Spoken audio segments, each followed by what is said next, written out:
city.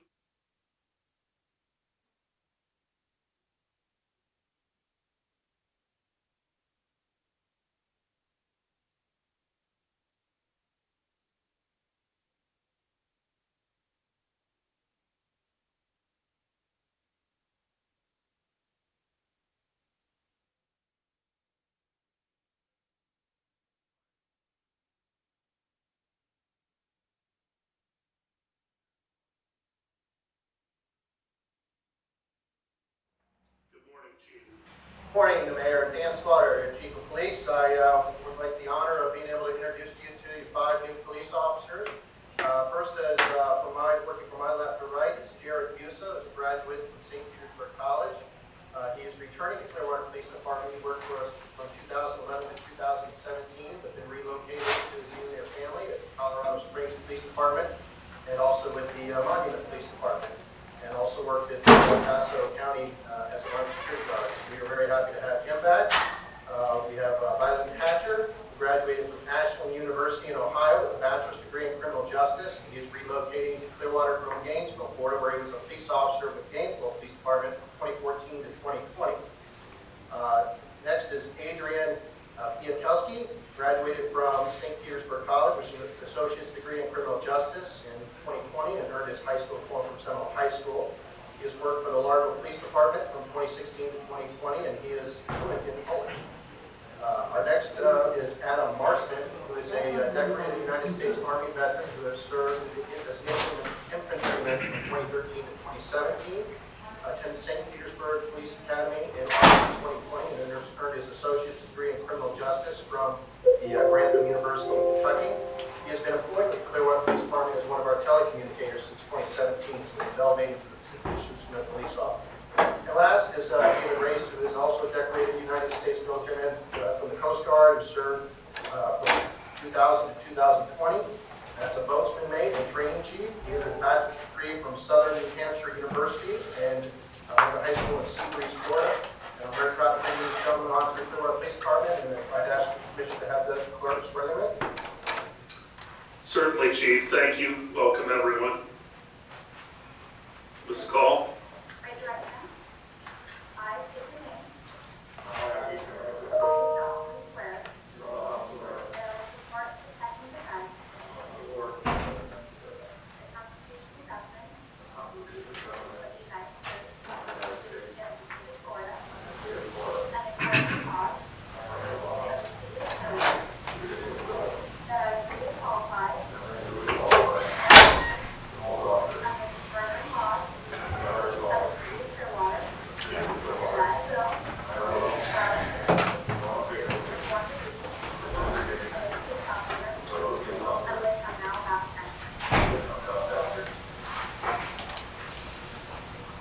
Congratulations and welcome aboard, gentlemen, to one of the best police departments in the entire country.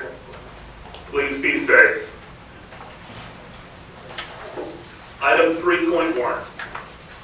Thank you, Mayor. Good morning, Council.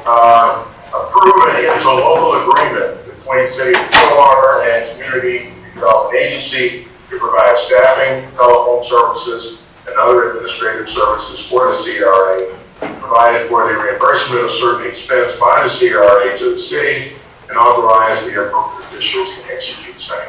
Ms. Thompson.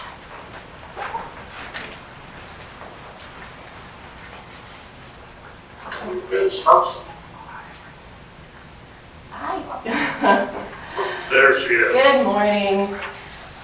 Thank you, Amanda Thompson, CRA Director. This is the companion item to the one that you have already approved as CRA trustees a couple weeks ago. So this is the interlocal agreement that between the city and the CRA that allows for staffing of the CRA. Happy to answer any questions. Any questions for Ms. Thompson? Consent? 4.1. Approve a local government contribution of $610,000 general fund reserve to be set aside as a commitment for the minimum local government areas of opportunity funding that is required for Blue Pierce LLC as successor in interest to Blue Sky Communities LLC, Blue Sky, to receive a basis boost in the state of Florida's low-income housing tax credit program for an 81-unit affordable housing development project at 610 Franklin Street. Approve the first amendment to agreement for development and purchase and sale of property between the CRA of the City of Clearwater, and Blue Pierce LLC, and authorize appropriate officials to execute same. Mr. Lane. Thank you. Chuck Lane, Economic Development and Housing Department. Last year at this time, City Council approved an agreement with Blue Sky Communities for the purchase and sale and development of city-owned property at 610 Franklin Street. This is, of course, the former location of Fire Station 45. Blue Sky's proposal for the property was selected through request for proposals 50-19. Their proposal is to build an 81-unit low-income housing tax credit project. Blue Sky submitted an application for tax credit financing under the Florida Housing Finance Corporation's most competitive application cycle.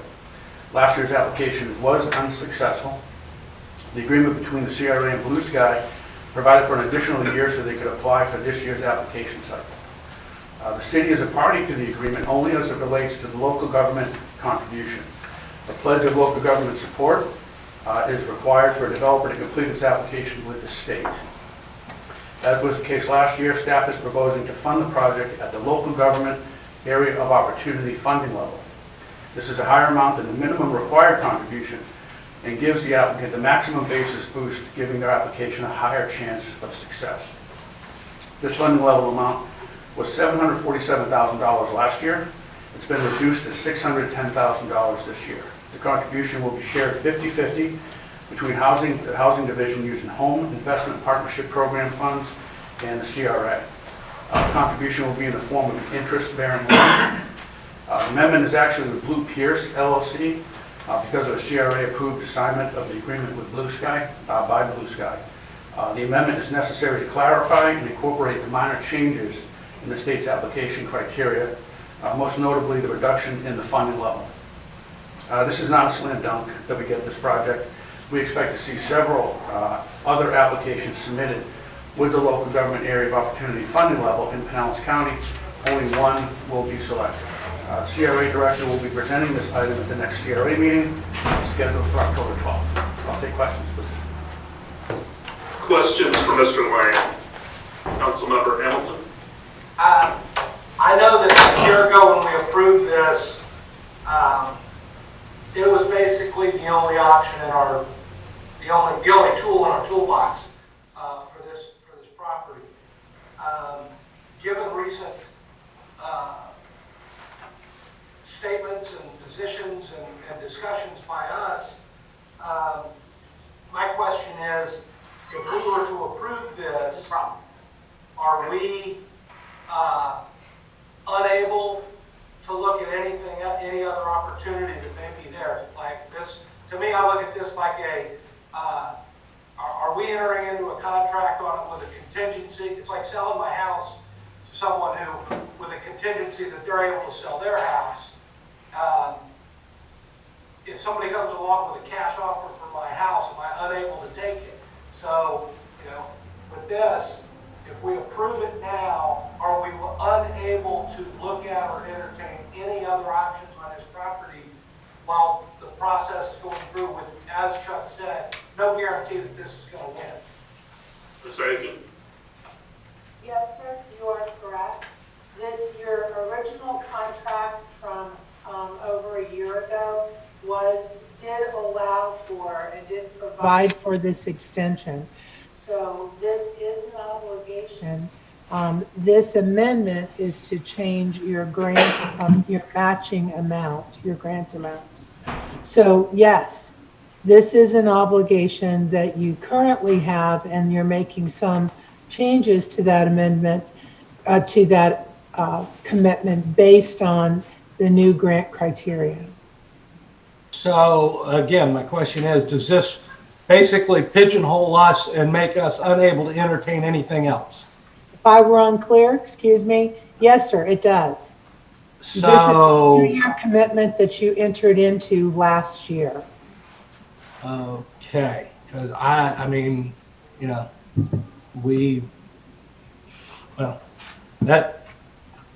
I wasn't, okay. I'm not All right. comfortable with this position, but if legally we're bound to it, I'm not sure what we can do. If I don't have any other option. Well, we are not obligated to extend, are we, Pam? Not to extend, but this was a 2-year commitment, so you would not have to extend beyond this. Okay. Councilmember Beckman? Yeah, I wanted just an understanding of the relationship between Blue Sky and Blue Pierce. It calls Blue Pierce a successor in interest, and I looked that up, online, and just want it in layman's terms, what that really means and why that's there, please. I believe Blue Sky is really an affiliate of Blue Sky Communities. They're affiliated organizations. That's very common in the development world, to shift from one LLC to another single purpose LLC. So the way I kind of read it was Blue Pierce is under Blue Sky. Is that what you mean? Correct. Most developers will do individual LLCs, so their liability is limited to that individual project. Okay. Rather than it being able to potentially spill over onto the parent. Got it. Understand. Thank you. Other questions? Councilmember Bunker, just so you know, I've got you on a separate. I was just wondering why the project failed to get the support last year. Sounds like there's intense competition for it. It is. There's a lot of money that's raised through the sale of tax credits. Last year, there were 2 applications funded with the local government area of opportunity funding level. What that does is it brings both applications to the top. And it was essentially a 50-50 pick last year, like you're picking out of a hat. This year, we expect to see anywhere from 1 additional to 3 additional projects to compete with. Thank you. Vice Mayor, anything? Yeah, I also looked up the corporation. There's actually 3. There's Blue Pierce M, and then Blue Skies. But I know there could be other people involved. I came up with 3 people on this, but I know last year when we did this that it was going to be very chancy because I was involved with some tax credit on a piece of property a few years ago. Very competitive, and it's almost like it's very hard to get that kind of money. So if they were coming to me for an extension, I think I would not be in favor for it. But if we're obligated, I don't know where we can go on this. I think now we have some better opportunities for downtown. I don't think a affordable housing development, I'm all for that. I like it, but I'm not sure if I like it right in my core downtown. I'd like to see it somewhere else. But if I'm hearing what the city attorney says, we are obligated for 2 years. Is that correct at this point? Yes, sir. This was a 2-year agreement. Okay, but there's no, again, this is a roll of the dice, even though we're putting in a contribution to, it still may not be a successful one. So I guess we should just go forward with it and see what happens. Contribution won't be made unless the application is successful, just to be clear. Councilmember Hamilton? Yeah, and Chuck, you said, there's probably even more competition this year than there was last year. So we're not sure of this, the chances of success. But do we know when the decision will be made as to who is the winner? Yeah, February, more likely March is when we'll hear. Okay, so we're looking at 6 months, not necessarily 12 months. Correct. Okay, all right, thank you. Councilmember Beckman? Do comments from us, city leaders or city staff about, questioning whether or not this is a good development downtown, does that weigh into their application process at all? The support that they have from elected officials or city leaders? No, it does not. What comes out of this, if approved, is the mayor will be asked to sign a certification for the contribution. And that's it.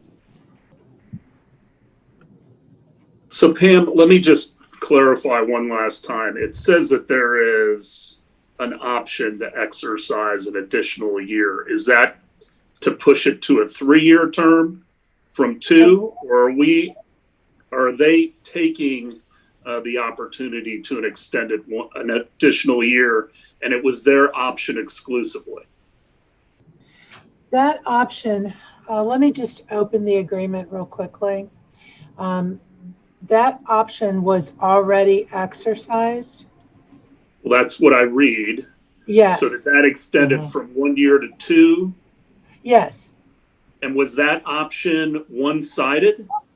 In other words, they could exercise it at any time, but we could not decide we did not want to extend it? And if so, when did that extension occur? I mean, is Amanda still in the room? It occurred actually, I believe, a couple of months ago, and I'm trying to open the agreement. Mr. Fuino, who was our assistant city attorney, is apparently not in the room either. I'll tell you what, why don't we just push this item till Thursday? Well, Amanda's right there, so she can probably answer that. Yes, the option was extended in May of this year, because at that time the CRA, I had the authority to extend it. I consulted with legal, consulted with the city manager. But did not consult with council members. No, because the CRA trustees approved the original agreement with that authority for the extension. Well, I'm not real happy about that. I would not have voted to extend this. I didn't like the project when it was brought to the council in 2019, frankly. I think it's the wrong place. Plus, we have an opportunity for 2 other workforce housing projects a little bit further east. So I don't know why we would have given authority to the staff to renew that extra year. Sure, just 2 pieces of background information. We did have a letter of interest out on this site for over 6 months, and the only response we received was to create a nonprofit cultural center. And even though we reached out looking for, breweries, other commercial uses, other types of uses, we did not get any responses for that. This is the, 60 to 80% AMI. The other projects that we're looking at are more workforce that are 120% AMI. And just as a reminder that there was a calculation that once this is constructed, that the residents would have somewhere in the range of $200,000 a year in disposable income overall. So I ask everyone who's living there to spend in downtown. So I do hear your concerns and understand that, but part of what drove the interest in this project was that it was a chance to get housing, and the only interest we were having from any type of private development, and the architectural quality and design meets with our downtown design standards. So it is a lottery. The second that lottery happens, our agreement expires and the property is available for redevelopment again, or for whatever the CRA trustees would like to do with it in alignment with the downtown plan, of course. Ms. Aiken. This required no further CRA action. Once the agreement was approved, the director of CRA was authorized to exercise that extension. So no further action was required. Okay, well, going forward, at least my philosophy would be if there's an extension, I want it to come back to the council. So in future contracts, if we have something similar to this, that would be my desire. I don't know the rest of the council's desire, but I'm happy to look at something again for an extension, because as John Maynard Keynes, the wonderful economist, said, as the facts change, I retain the right to change my mind. And under these circumstances, I would do so. So what I'm hearing is we're pretty much locked into this, and the only real item on this is reducing our contribution from 747 to 610. Yes, With sir. that, I'd ask consent. Yes. Okay. Item Mayor, 4. yes, Mayor, can I just, I want to follow up on what you just said. I really would like to hear the council reaffirm your expectation as trustees. So we're clear, so staff is clear on what we're expected to do. Okay. Vice All right. Mayor. Yeah, you got my vote on that because I agree, things change yearly. And, when this first came to us, there wasn't a lot of interest on that property. I think we're closer to having things make a major change in our downtown. And I would like the opportunity to be able to review something if an extension is involved. Councilmember Hamilton. Well, I think what the city manager is looking at us for is, we approve a lot of things that have an automatic extension for, it's a 1-year deal with 3 1-year extensions for solid waste to be buying something or a contract on something with solid waste. I don't think we're asking those to come back to us. I think what we're talking about is a actual construction development contract, not anything that's just buying parts and buying chemicals and things of that nature. Am I correct, city manager? Yes. The reason why I mentioned that is that at the time that we went through this process, there was no indication that the council wanted that additional oversight and something to come back. So the mayor has established a different standard. And with regard to items like this, and I just wanted to make sure that everybody was on board with it. Well, let me hear from Council Members Beckman and Bunker. Councilmember Bunker. Yeah, I'm fine with that. Councilmember Beckman. I'd say I'm fine with that, but I would also say I'm not fully educated on the nuance of affordable housing and the competitiveness of this bid process through the state for these limited monies. And if a developer like Blue Sky has to put in an extensive amount of time to apply to the state and go through that, perhaps that developer wants some kind of an insurance that all that work and effort isn't going to be just discarded after a year, because it's my understanding that the state only allocates these grants or whatever for about one project. It's they don't have enough funds, and so I can see where things change and we don't want to be bound by extended contracts, but I think that there are probably some nuances that I'm not aware of that I don't know about a full blanket statement today. I'd have to do some research, but Well, this is not to say that the project would not stand on its merits and be extended. right. It does give the trustees the responsibility of doing the extension rather than staff. Mhm. And as far as I'm concerned, I'm happy to revisit an item if it looks probable that the project will get funding or that it's a project that we're in full support of. Then it probably will get re-upped. But I at least want to have it come across my desk. And I don't think that's unreasonable. No, Ms. Aiken, you were indicating you had something to add? not related directly to this agreement, but to the comment that Mr. Hearn had made.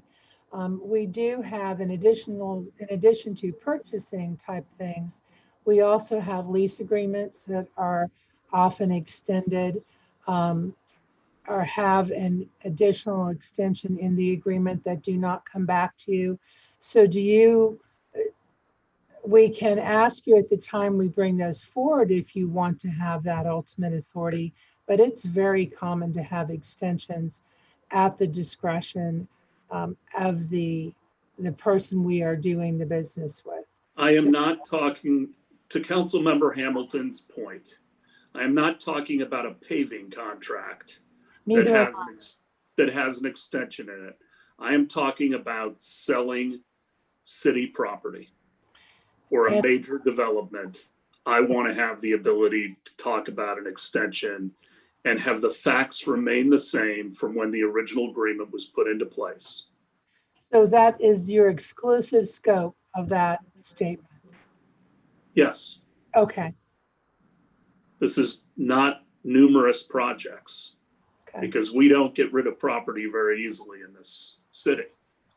But I do want to have a second bite of the apple if we're going to extend. And I don't think that's unreasonable. That's, I think, our responsibility, frankly. So I'm hearing consensus that everybody is comfortable with that. So does that help you, Mr. Horn? Sure does. Okay, 5.1. Accept a gas utility easement from Jones Property LLC for the construction, installation, and maintenance of gas utility facilities on real property located at 14219 Walsingham Road, Largo, Florida, and adopt resolution 20-48. Mr. Langill. Good morning, Brian Langill, Assistant Director for Clearwater Gas System. This is a gas utility easement for us to serve a customer in Largo along Walsingham Boulevard. I'd be happy to answer any questions. Any questions for Mr. Langill? All right, we'll hear that on Thursday. 5.2. Approve an easement termination and release with Tarpon Springs Housing Authority, a public body, corporate, and politic established pursuant of Chapter 421 of the Florida statutes, whose principal address is 500 South Walton Avenue, Tarpon Springs, Florida, 34689, and authorize the appropriate officials to execute same. Mr. Langill again. Yes, this is an easement that we need to terminate because the Housing Authority is redeveloping this property. It was a 61 unit townhome affordable housing project back in the 80s. And the new project is not going gas. So we have already cut and capped our gas lines that go into that area, that parcel of land. And so we're requesting now that you terminate this agreement because the developer did not want to put gas in the new development, unfortunately. Questions? Councilmember Beckman. Yeah, I was wondering, what is your understanding of why this development didn't want to have gas piped into the new construction?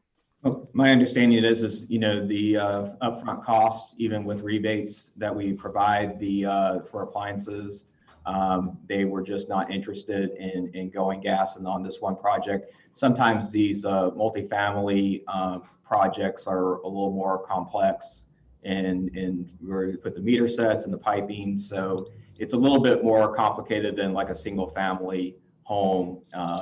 So the planning and that, unfortunately, the developer just was not wanting to put gas in there. Typically, we get 90+% of new developments, go gas, but unfortunately, this one here, we were not able to secure a new agreement with the developer, unfortunately.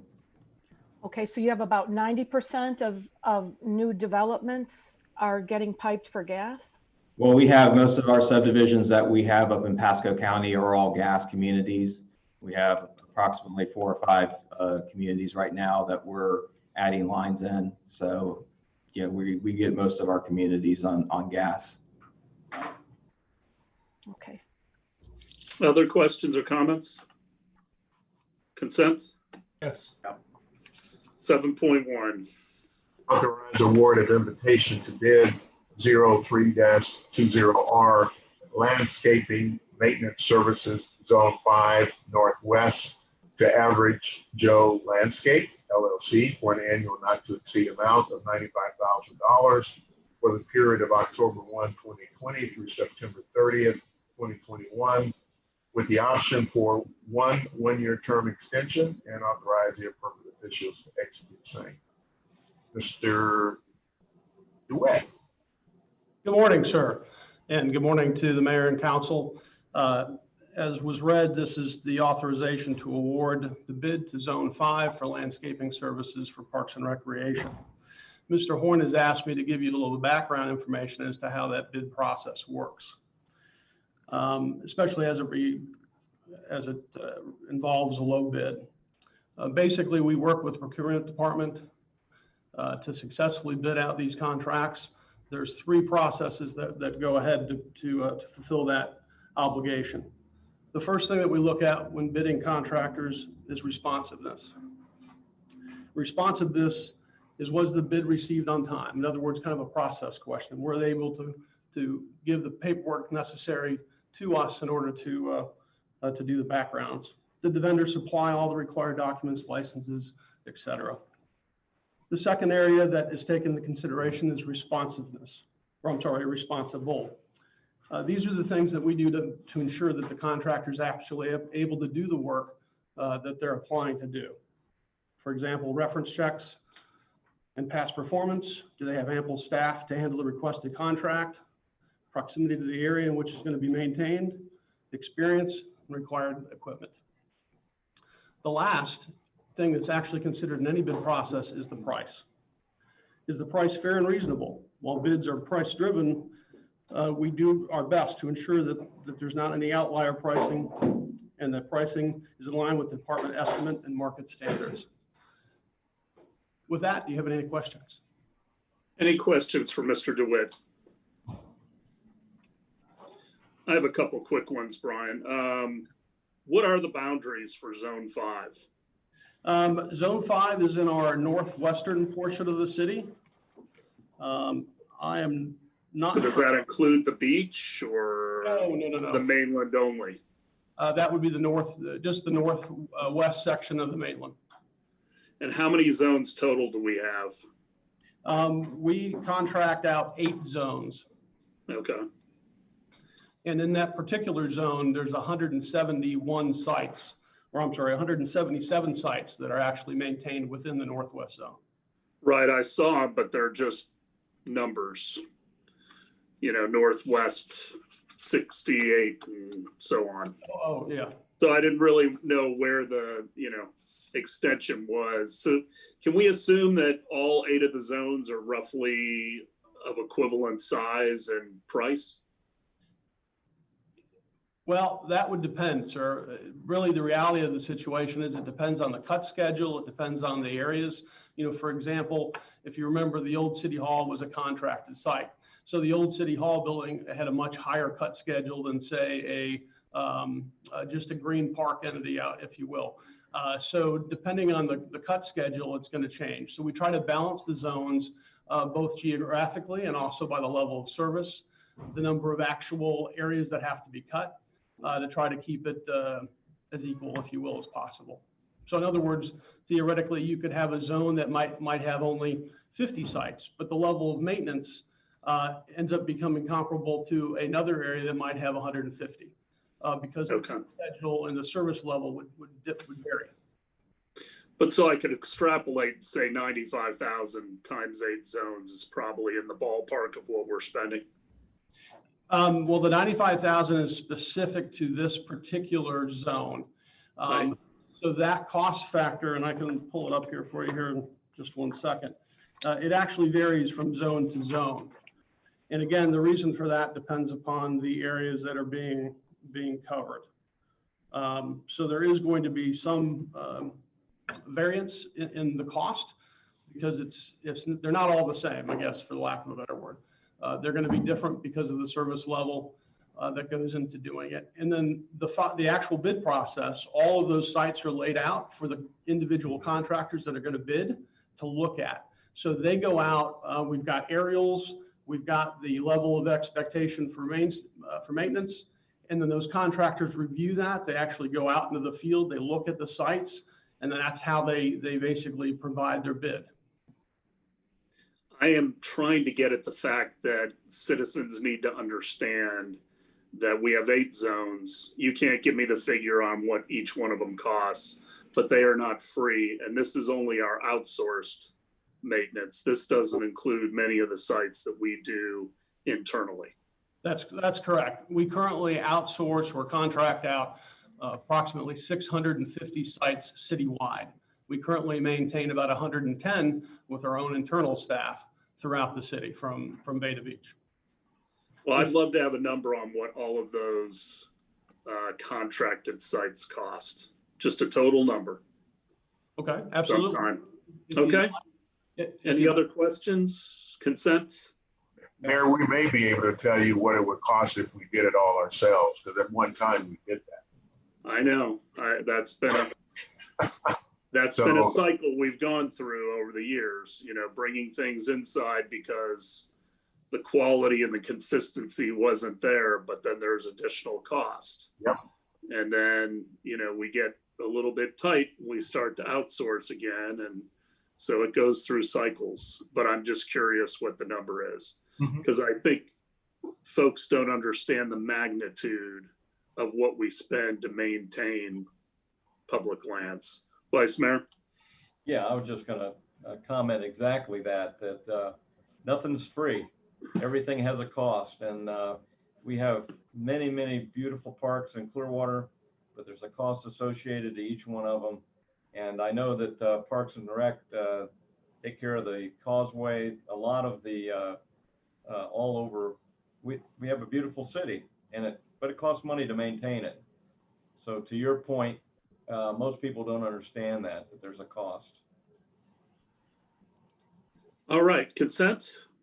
Yes. 7.1.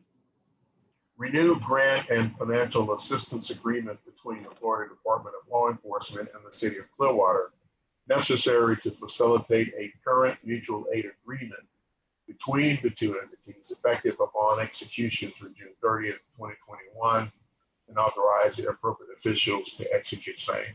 Chief Slaughter. Morning again, Chief Dan Slaughter with the Police Department. In June of 2019, the City Council approved the Electronic Surveillance Support Team Multi-Agency Voluntary Cooperative Mutual Aid Agreement. That is valid through February of 2022. This financial assistance agreement between FDLE and the City of Clearwater will facilitate the reimbursement of certain expenses, those being overtime expenses, training expenses, and even some ancillary expenses like vehicle fuel, et cetera. This vehicle does cap the amount of reimbursement per task force member of $12,500 for those expenses I enumerated. Be more than happy to answer any questions. It's an annual thing that has to be done along with the state budget cycle. Questions for the chief? Are there any changes between this contract and last year's, chief? No. Okay. Consent? Yes. 8.1. Approve the request from the owner of property addressed at 1140 Eldridge Street, Clearwater, to vacate a platted utility easement described as east 10 feet of the west 81.75 feet of Lot 7, Greenfield subdivision, according to the plat thereof, as recorded in Plat Book 31, page 28 of the public records of Pinellas County, Florida, and pass the appropriate ordinance on first reading. Mr. Burzak.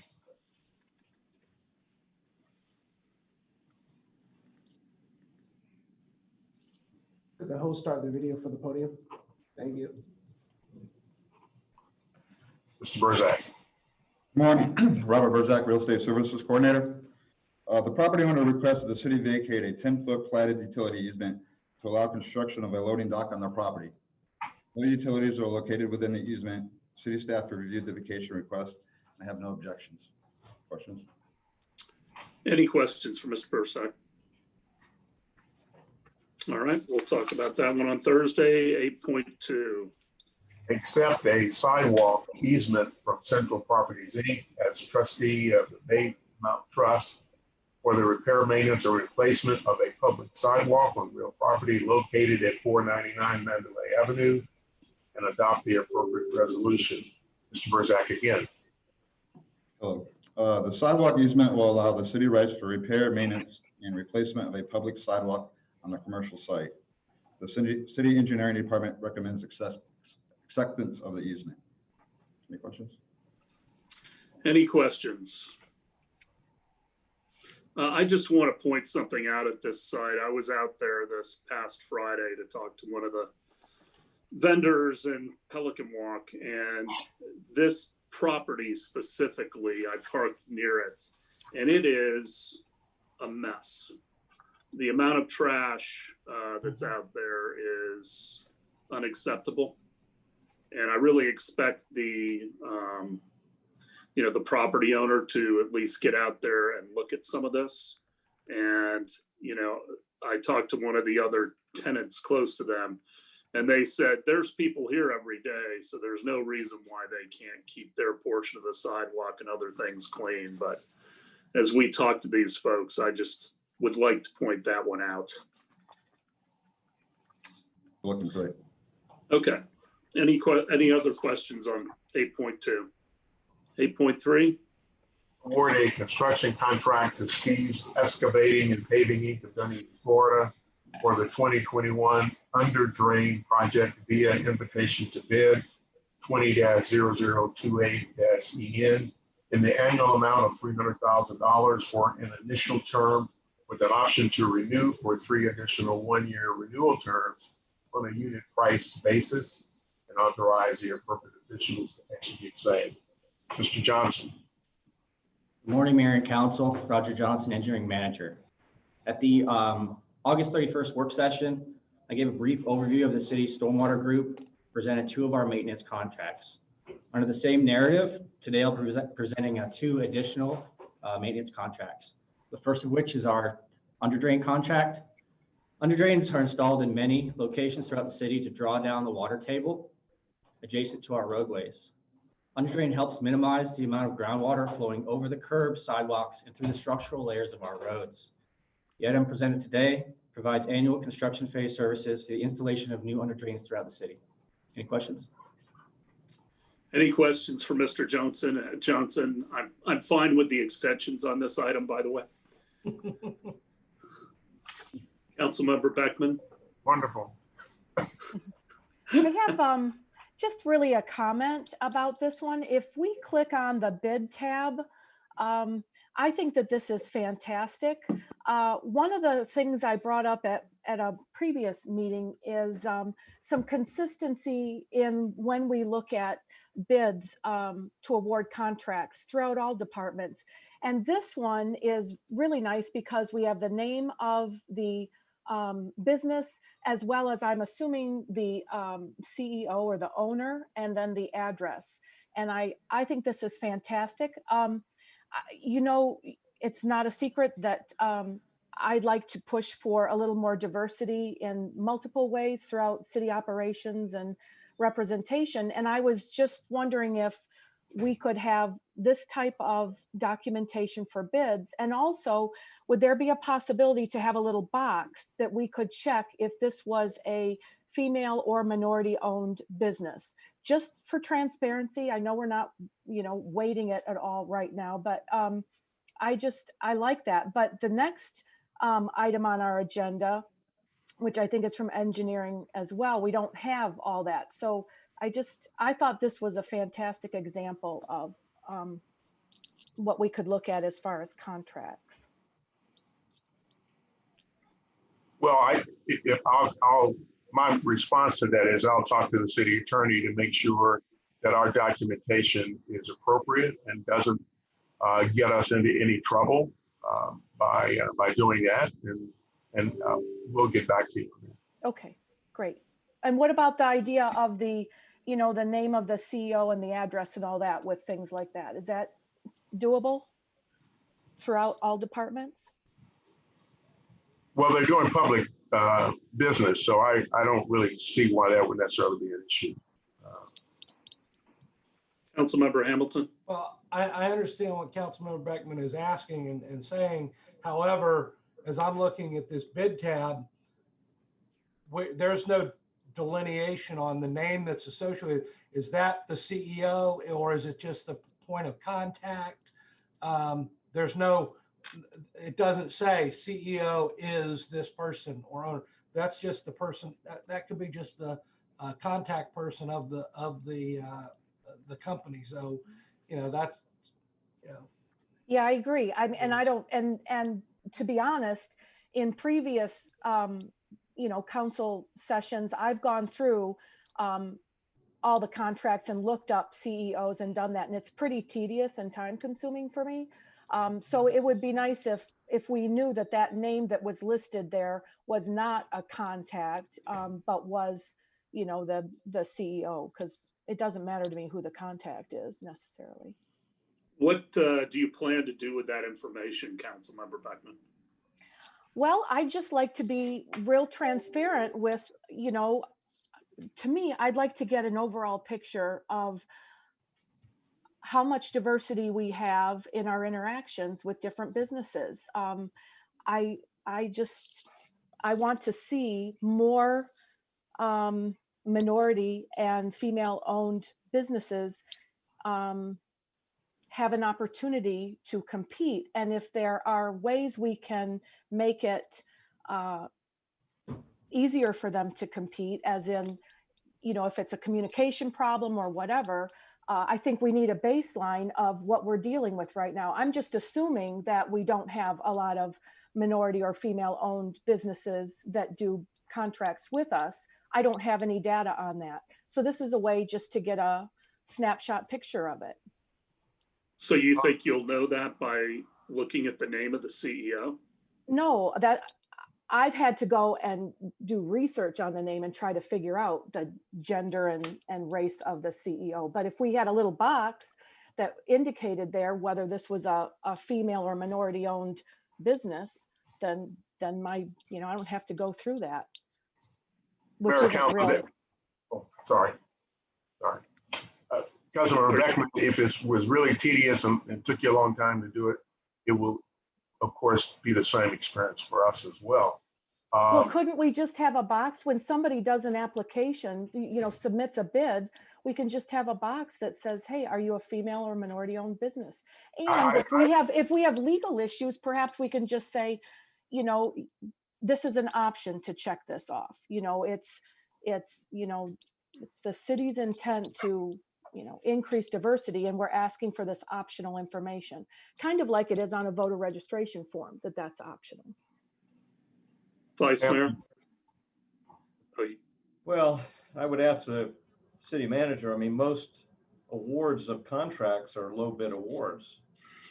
Yes. So, I mean, everybody, whether they are female owners, and we used to have a female owner council member of a business.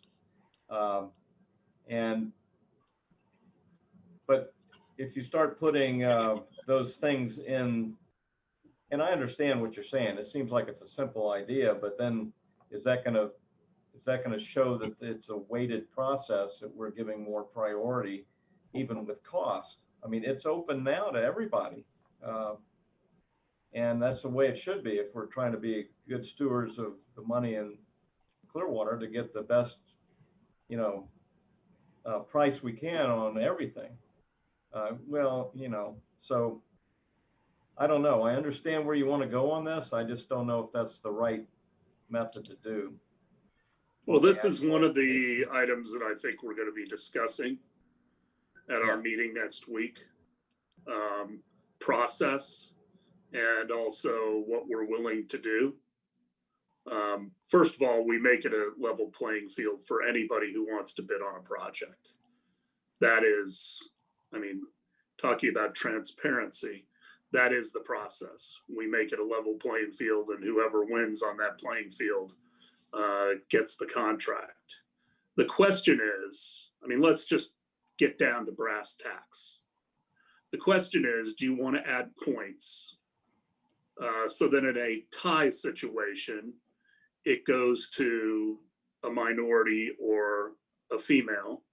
Or do you even want to give extra points for that? And that is a philosophical decision and also a legal one that I think our city attorney's turned off her mic. So I know she wants to say something without even raising her hand, but Pam and then Councilmember Hamilton. 2 points. I believe that we do collect that information, or that purchasing collects that information. It's just not put on a tally sheet because it really isn't relevant to the weighting or to the award. But I believe, my understanding is that we do collect that information or have it on the application. We will also be bringing forward at some point in the relatively near future changes to the purchasing code. And at that point, a discussion on the diversity, et cetera, would be appropriate.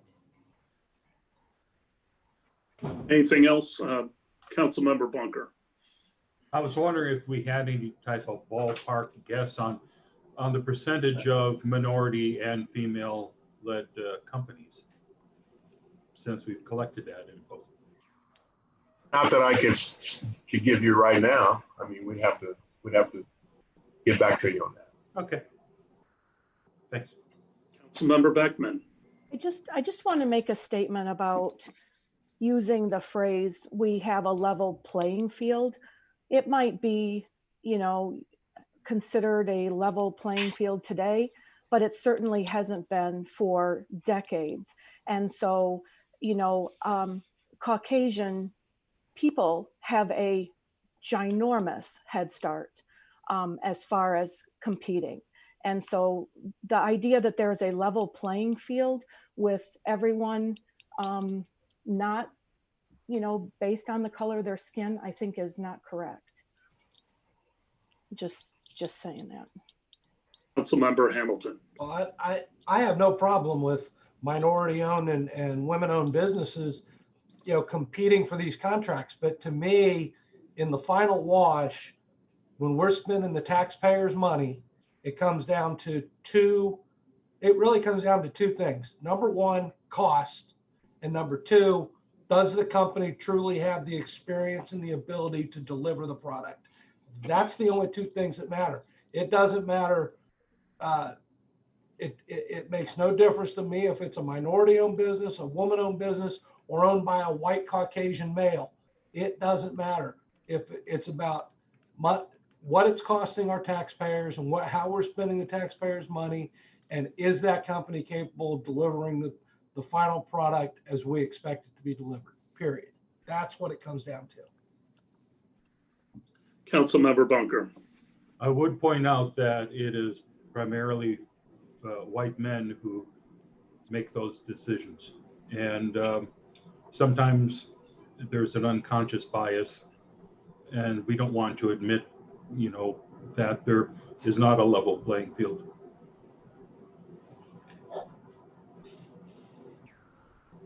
Well, Mr. Horn, do you think we have a reasonable bid system in place?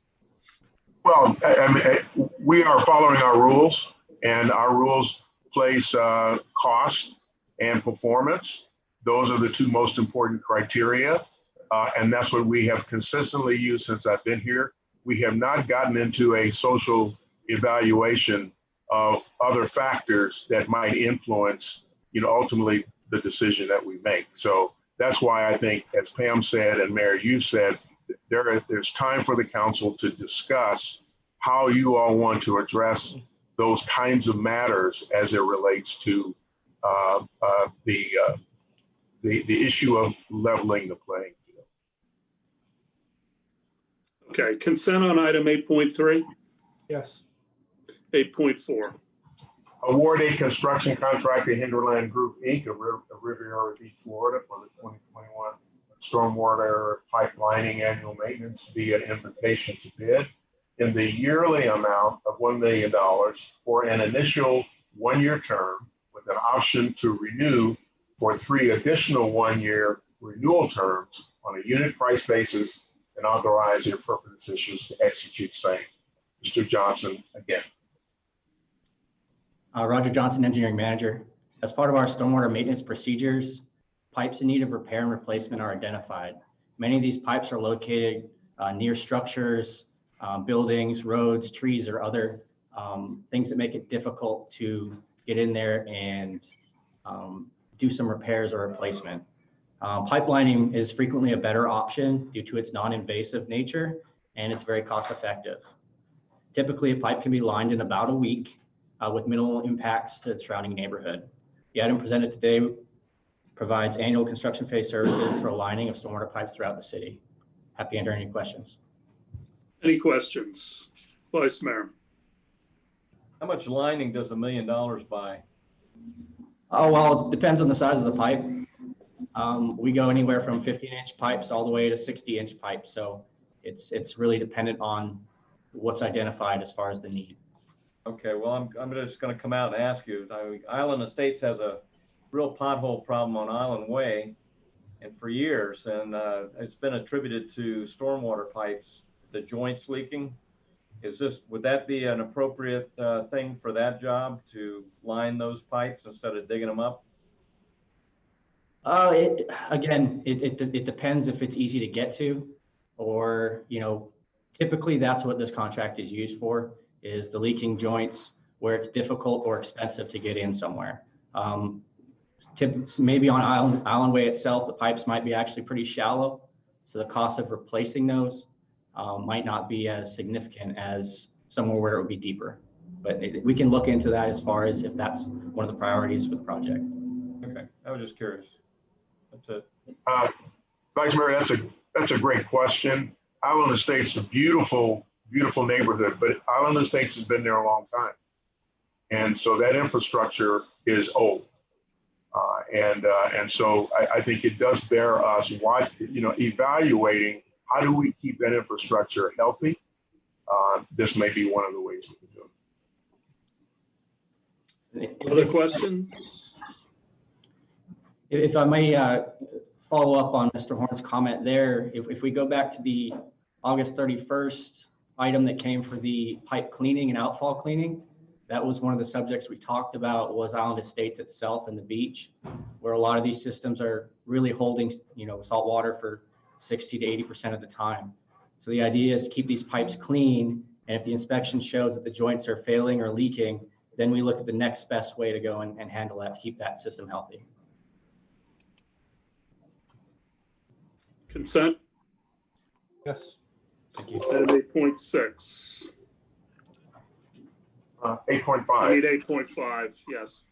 Authorize a purchase order to American Lighting and Signalization for streetlight maintenance and repairs in an amount not to exceed $100,000 for the period October 1, 2020 through August 2nd, 2021, pursuant to Clearwater Code of Ordinances, Section 2.564(1)B, other government entities contracts, and authorize the appropriate officials to execute same. Mr. Burtels. Paul Burtels, Traffic Operations Manager. This purchase order is to help us maintain the state-owned street lighting, primarily on US 19, where there are many logistical problems to deal with, that we don't have the equipment and so forth. We have about 425 lights on that stretch, the expressway particularly. So if you have any questions. Questions for Mr. Patel's, Councilmember Hamilton. Yeah, Paul, two questions. One, the August 2nd, the contract is for like 10 months, not for 12. And August 2nd, 2021 is kind of an odd ending date for the contract. I'm wondering what that is. And question number two is, when is Osceola and Drew going to become a four-way stop? Thank you. I think the August 2nd date is based on how much money was spent last year to do this kind of work, which was about $65,000. So I think it prorates out that it'll take us till about August 2nd to use the money. We don't anticipate getting to the 100,000, by the way. Okay. And as far as the other subject, good question. Looking at it. Councilmember Beckman. My question was similar to Councilmember Hamilton's, is that if we're piggybacking, is this an annual expense? And if so, why are we late in piggybacking? Well, this contract expires every year, and we look at contracts every year to try to find an organization that we can piggyback on. The last time it was Hillsborough County. This time it's DOT. It just depends on who has contracts to do this kind of work. It's very specialized work. Because you've got the tower lights on US 19, which are about 150, 200 feet tall, that we don't have any way of dealing with. And that's what they help us with. So why don't we have a contract with them each year ourselves? Why do we piggyback? I'm understanding piggybacking as we get a better deal, right? Okay, so that's exclusively why we do that? Yes. Okay.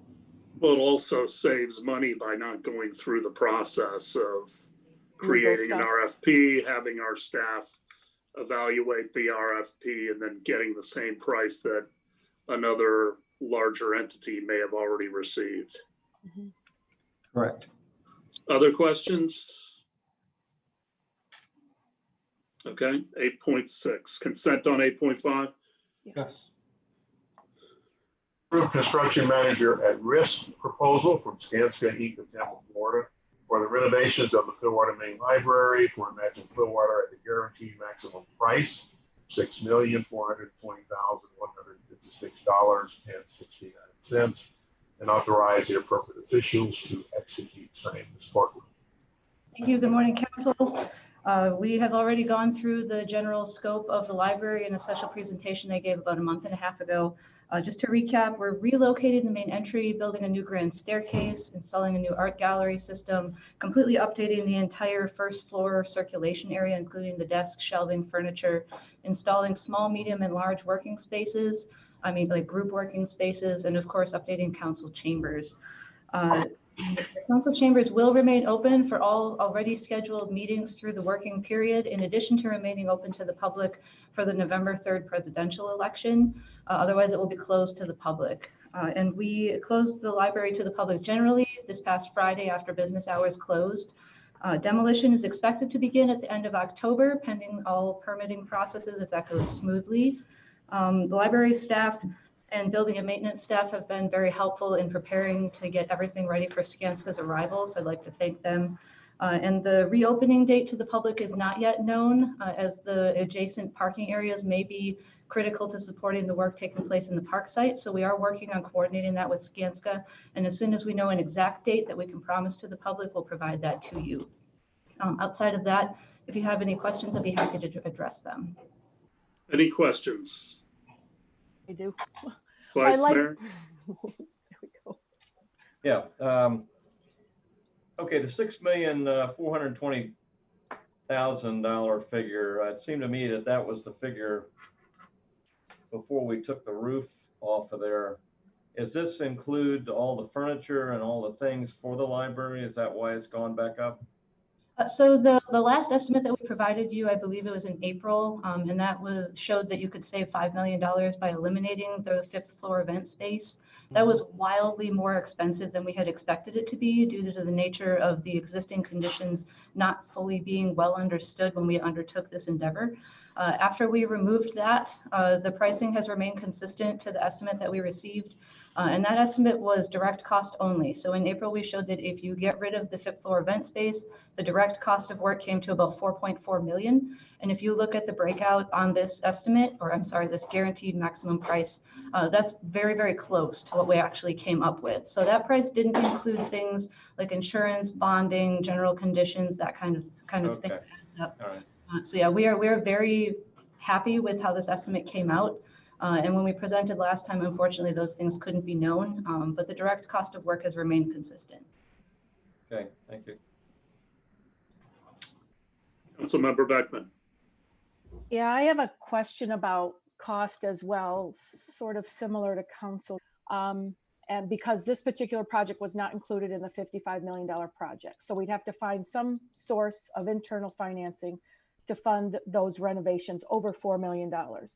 So we eliminated the rooftop renovations and the external elevator to the rooftop, but it doesn't, to me, it doesn't seem that those savings are reflected in the 6.4 million number presented today. And in a September 10th article, so just earlier this month of this year, the reporter stated that in June, the city council shaved $5 million off the top of the project by eliminating the extensive rooftop renovations.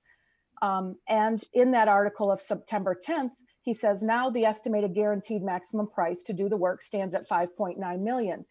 But today, if we shaved 5 million off the top of the project by eliminating that rooftop, what was the potential cost? Over $11 million? Because I never heard $11 million for the library renovation. And so now we've gone from the September 10th reporting of 5.9 million to 6.54 million at the end of the month.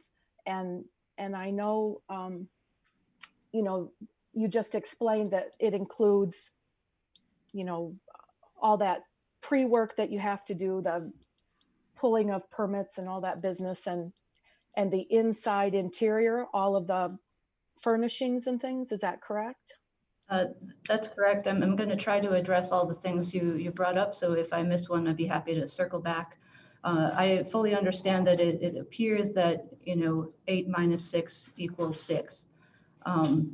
What we had presented in April, which is our best estimate up till this point, showed that our total cost, I have the sheet here, our total direct cost of work, including that $5 million fifth floor event space, came to $8.8 million. And I want to clarify that's total direct cost of work. That's not any of the insurances, the profit, overhead, anything like that included with it.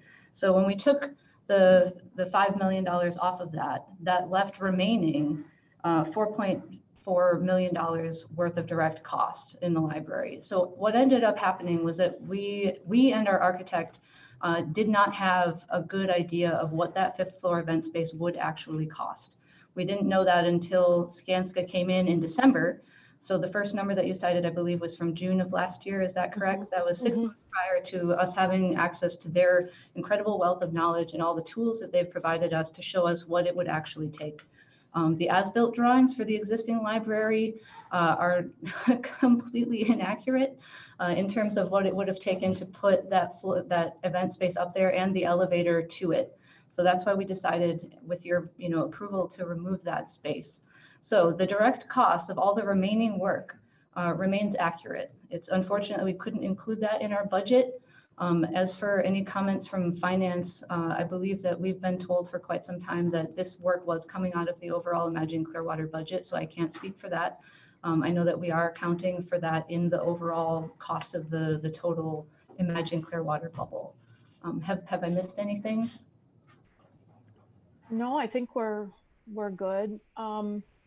Which entity? What you said there were drawings that were completely inaccurate? Yeah, so anytime a project is completed, at the end we get a set of what is called as-built drawings. So that means these are supposed to be drawings that show you what you have as they have been built in the field. The accuracy is kind of a running joke in the industry. And this was one of the most egregious cases that I have seen where the as-built drawings absolutely did not reflect what had been installed, in particular where we had wanted to install the elevator shaft on the east side of the library going up to the fifth floor event space. The drawings showed nothing but clear space between the drop ceiling and the next floor and on all the way up 4 levels to get where we needed to go. Skanska came in and they put cameras and laser probes up in every single space, internal and external of the library, and they found an absolute tangled nest of HVAC, electrical, utility, all these kinds of things in that exact space where our as-built drawings showed that there was nothing. And this is the kind of thing that can happen. Like I said, this is the most egregious case that I have seen where something went completely different in construction, and now we're nearly 20 years later and you don't get to go do anything about it. You just have to accept it as it is. So the estimates early on had no idea that this was the case, and of course the cost of relocating all of those conduits was included in the cost of the fifth floor event space, because that would have been the reality that we understood at the time after Skanska came on board. Who's responsible for the as-built drawings? Who provided them or did them? I don't know the names of the exact firms, but it's a collaboration between the contractor and the design engineer in charge. Thank you. You hold them, I'll beat them. Other questions?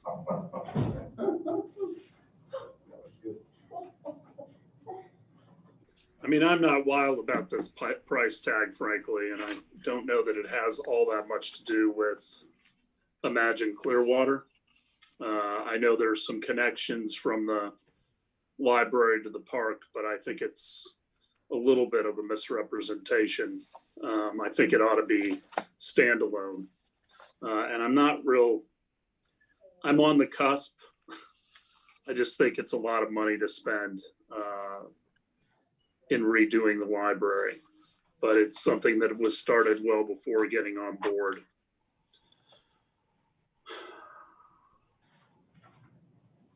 So any other questions or comments? Do you want this for consent or not, Councilmember Hamilton? I mean, I'm okay with consent, but you're right. It's been the number's been a moving target. And I guess this is the first time we're locking it in, but it's a little higher than I expected it to be in the final wash. That's for sure. Vice Mayor. I'd like to take this off consent. I think we need to talk about it again at the council meeting. I think everybody that's looking at the numbers we need to have explanation, and we've had a very good job of explaining it today. I think we need the public to hear that as well on Thursday. Happy to do that. Okay, everybody in agreement on that? Yes. Councilmember Hamilton and then Now, Beckman. I will not be at the meeting Thursday night, but I have complete faith that you four remaining at that meeting will definitely make the right decision. Do you wish to express what you would vote if you were there on Thursday? My vote would be to move forward because this project that needs to get done. But hopefully in the discussion Thursday night, we may be able to you all may find a way to bring that number down a little bit. Well, I think if there's a desire to bring the number down, that's something that we need to discuss now, what we would even look at so that you have continuity in the project. But, it's a question of what you would eliminate to bring the number down and how much you want to bring the number. What is the number, that everyone's willing to expend? I mean, this is close to a number that it's not quite that high, but a new library could be built for what we're spending here. It's the price of a fire station. This is not insignificant. Yeah. And I guess the question that I have is it going to increase functionality that much more that it's necessary?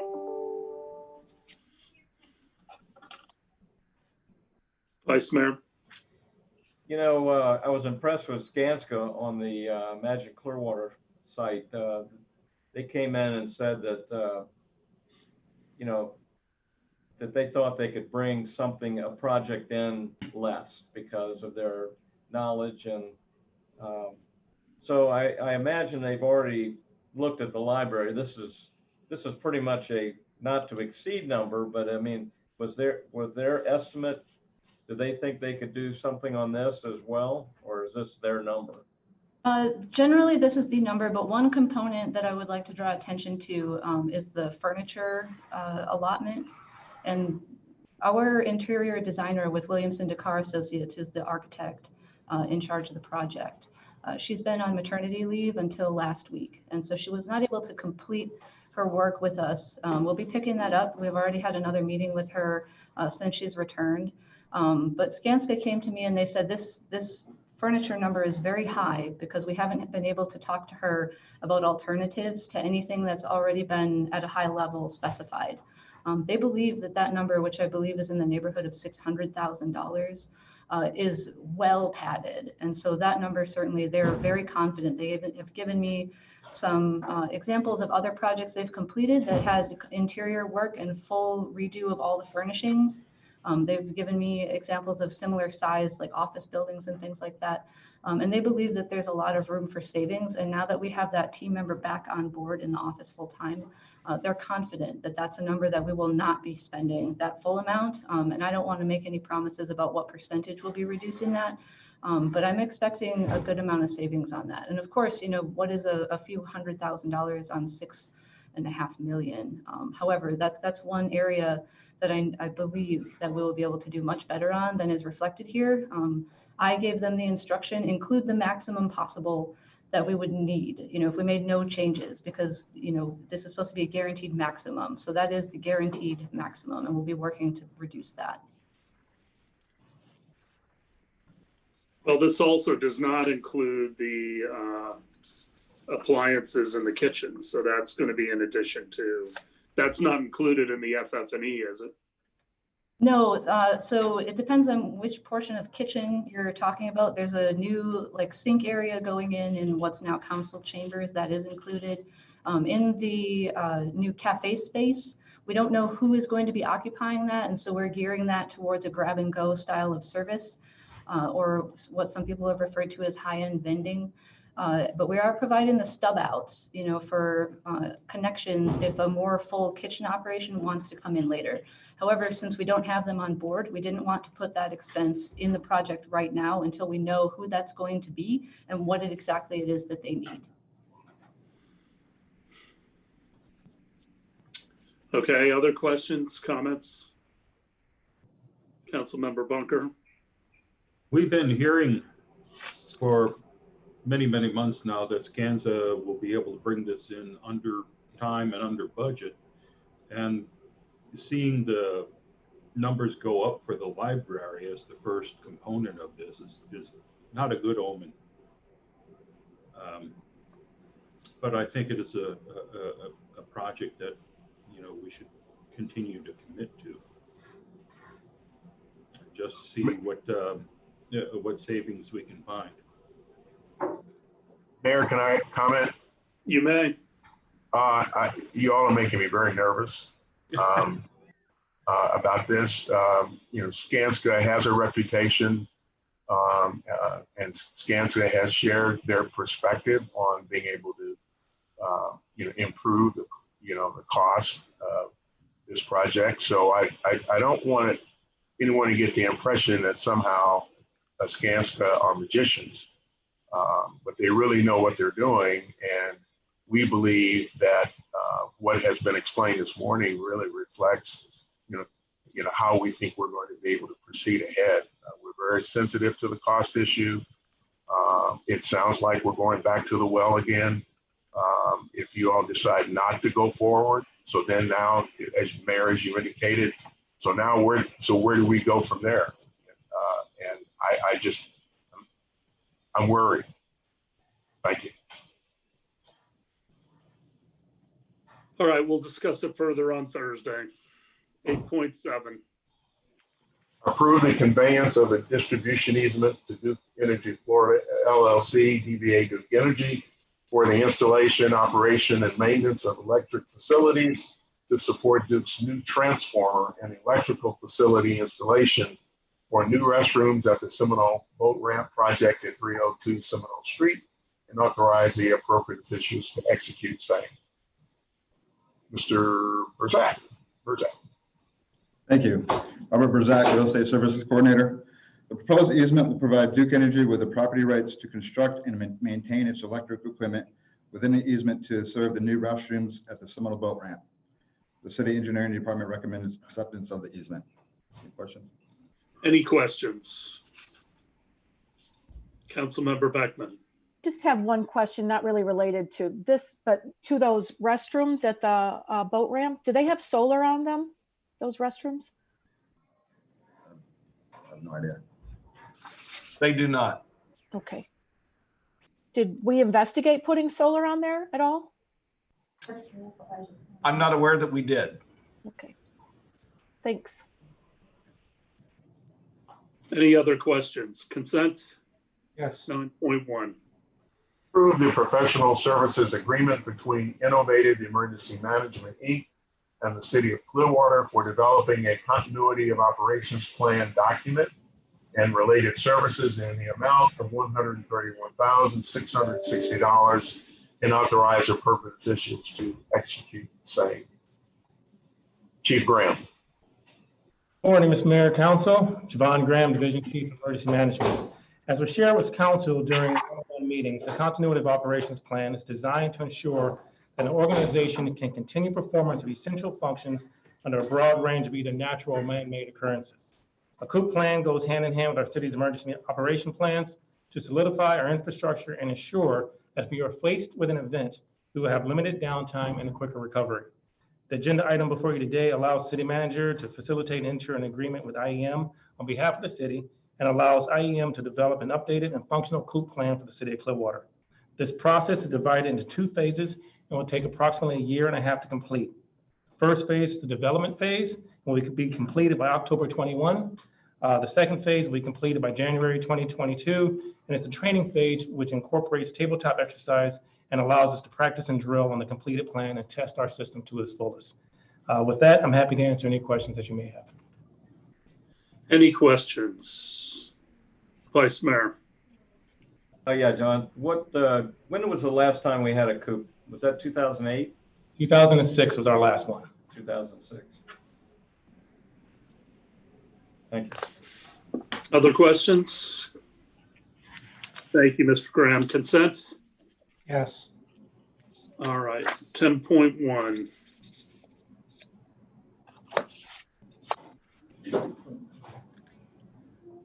You're muted, Mr. Horn. Declare library material surplus pursuant to Clearwater Code of Ordinances, section 2.622, surplus sales over $5,000. Authorize a donation to designated not-for-profit organizations pursuant to section 2.6245. Exceptions to auction sale, and authorize the appropriate officials to execute same. Ms. Rothstein.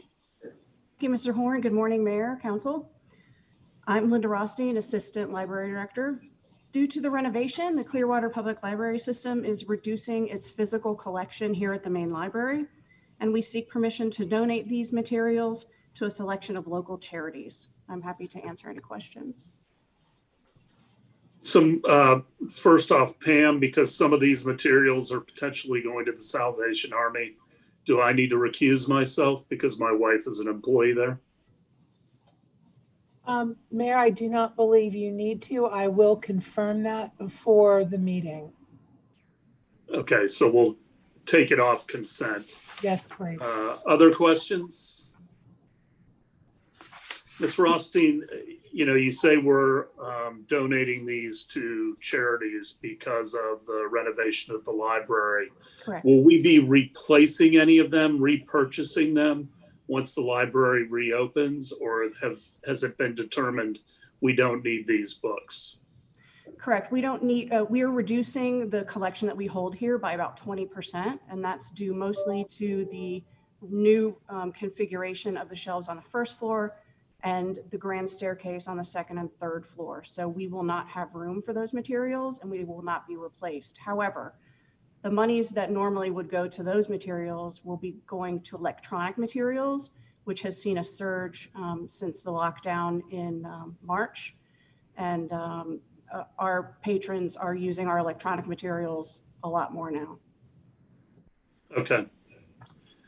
And also, this, just to make you aware, the Salvation Army has not expressed an interest in these materials, and so they are not one of the charities that we will be giving to.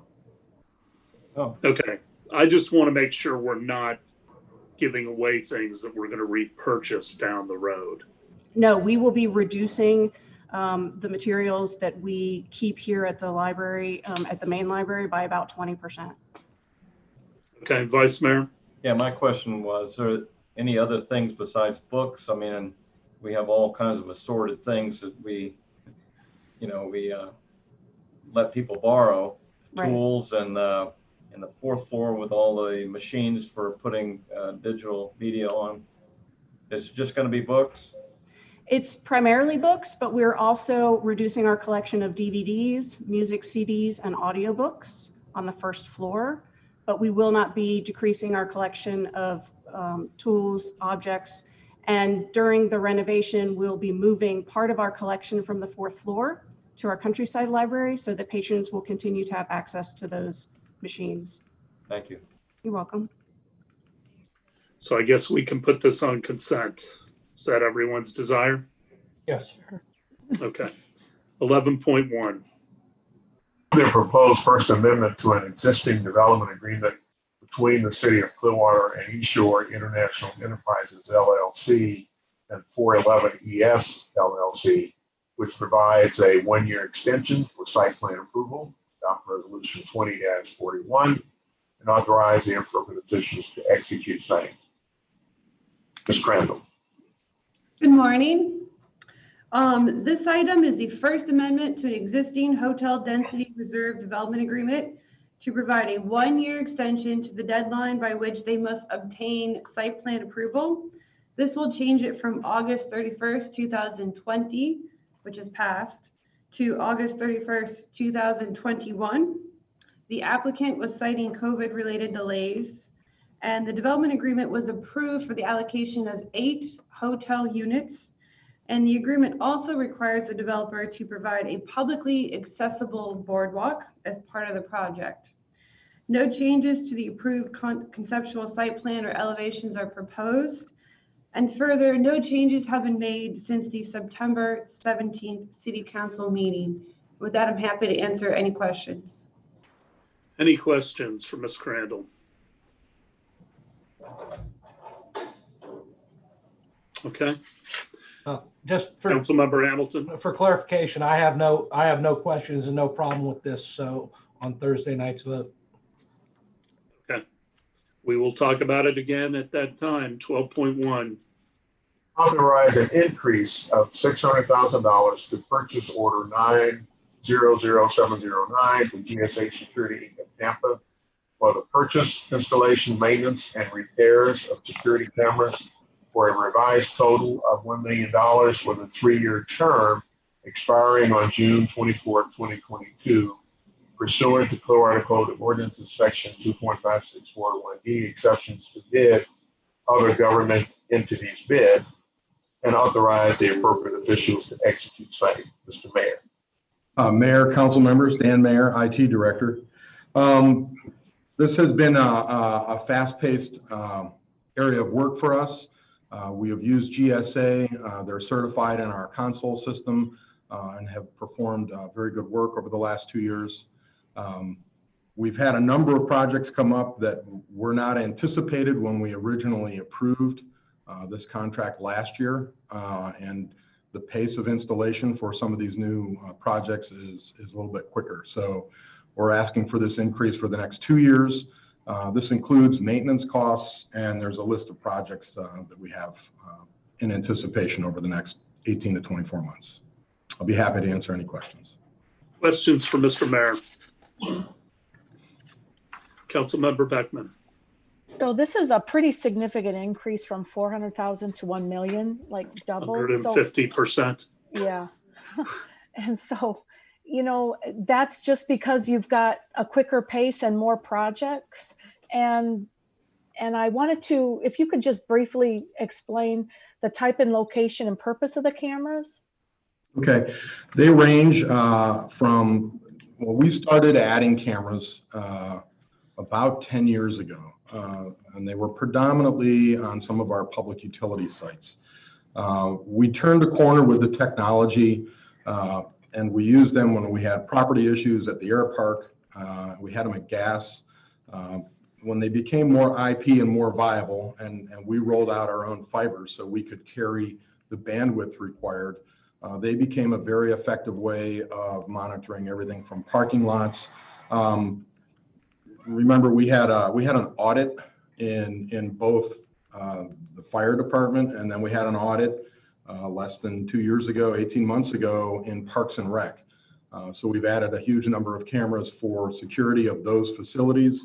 We had cash handling issues, so we've added a number of cameras at every parks facility where cash handling is an issue. We have a new gas facility that resulted in a number of new cameras for that installation. We have the real-time crime center, and this will add a significant number of cameras over the next 2 years. This is probably our largest anticipated expansion in addition to new facilities. The transfer station came online. We added over 10 cameras there. The new EOC and training facility out at Station 48. The air park had to be upgraded because those cameras were now 10 years old and needed new installations. We've added new cameras down on the beach, technically as part of the real-time crime center, but is also part of our just enhanced observation of activities down there. It's a very activity-intensive location, obviously. So those are the big ones. Station Square, we added more cameras. And in the future, imagine will probably result in somewhere between 40 and 50 cameras for that facility. If we extend that up, we were going to put additional cameras on Cleveland Street for downtown activities. Crest Lake Park, there was a large proposal to put in additional cameras there with the significant investment we're making in that facility. The new substation out at Countryside for the police department. And we'll be putting new cameras in with the renovation of the library. I know that's part of Imagine, but that particular installation wasn't anticipated, and the new renovation will cause us to revisit those. So those are the main ones. So we anticipate over the next 2 years in excess of 100 to 150 cameras being added to city facilities. Now, I understand this is quote unquote surveillance. It is also a very good way of extending manpower for the police department. It's a non-confrontational way of monitoring, and in some cases supporting evidence for issues. I don't want to speak for the police chief. He's very conversant and was very logical and measured in his proposal for the real-time crime center and what that will bring. But there's a large number of analytics that are also used for our response and public safety. So that's in a nutshell. Vice Mayor? Yeah, Dan, are these high resolution HD cameras? I mean, are they able to do like facial recognition? They can. We do not use that analytic at this point, but we do use a criteria for the quality of the picture that would be sufficient for court. There's these the number of frames that it creates, the number of individual pictures in a second, has a certain rate for us to use in court as evidence. So we hit all those minimums in terms of resolution and frame rate. So that's part of it. Yeah, we're not buying consumer grade cameras in many instances. Yeah, I know that the crime center is using a lot of the cameras to monitor traffic and maybe read license plates, that kind of thing. After a crime was made, they can go back, and that'll help probably solve a lot of crimes around. So we have some that are going in on the beach for safety reasons as well.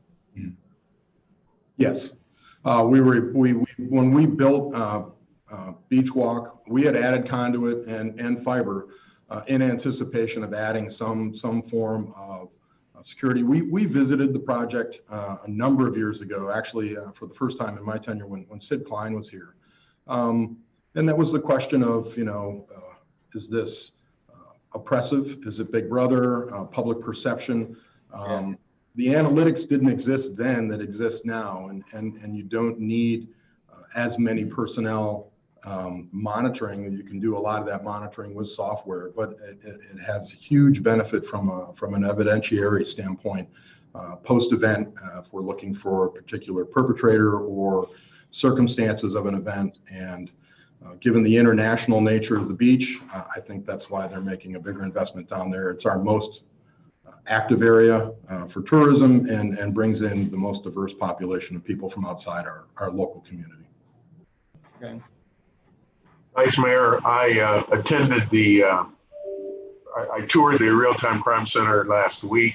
There's one piece of equipment that is yet to be installed. The chief and I talked about as soon as that piece of equipment is installed, he's going to extend an invitation for all of you to come and see that center and the camera network that's been established, of which is being monitored, and the training that that's involved for the police staff that they must complete in order to do it. We can be as detailed as you want us to be in our camera capabilities. So, but we try to stay at a certain level and make sure we can support, any legal actions that we contemplate that need to be taken. But if you all, once you're aware of that, if there's something more you want us to do, then by all means, let us know. Councilmember Beckman. Yeah, I had a couple of questions.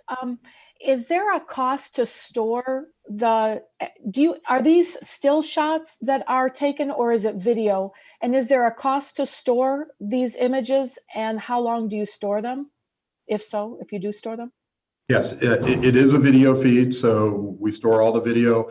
It is a 90-day store unless it's particularly associated with a case or an incident that we would pull it.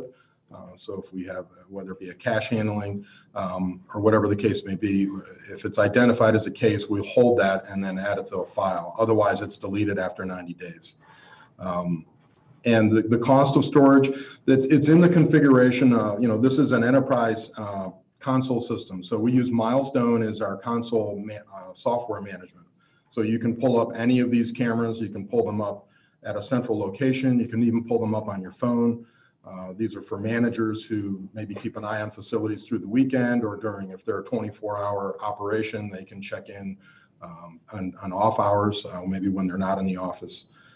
So this is a fairly powerful tool. The local storage can be at a local server. Many times we bring it back to our main data center, but that's kind of a recycled storage. So we'll hold it for 90 days and then we release it.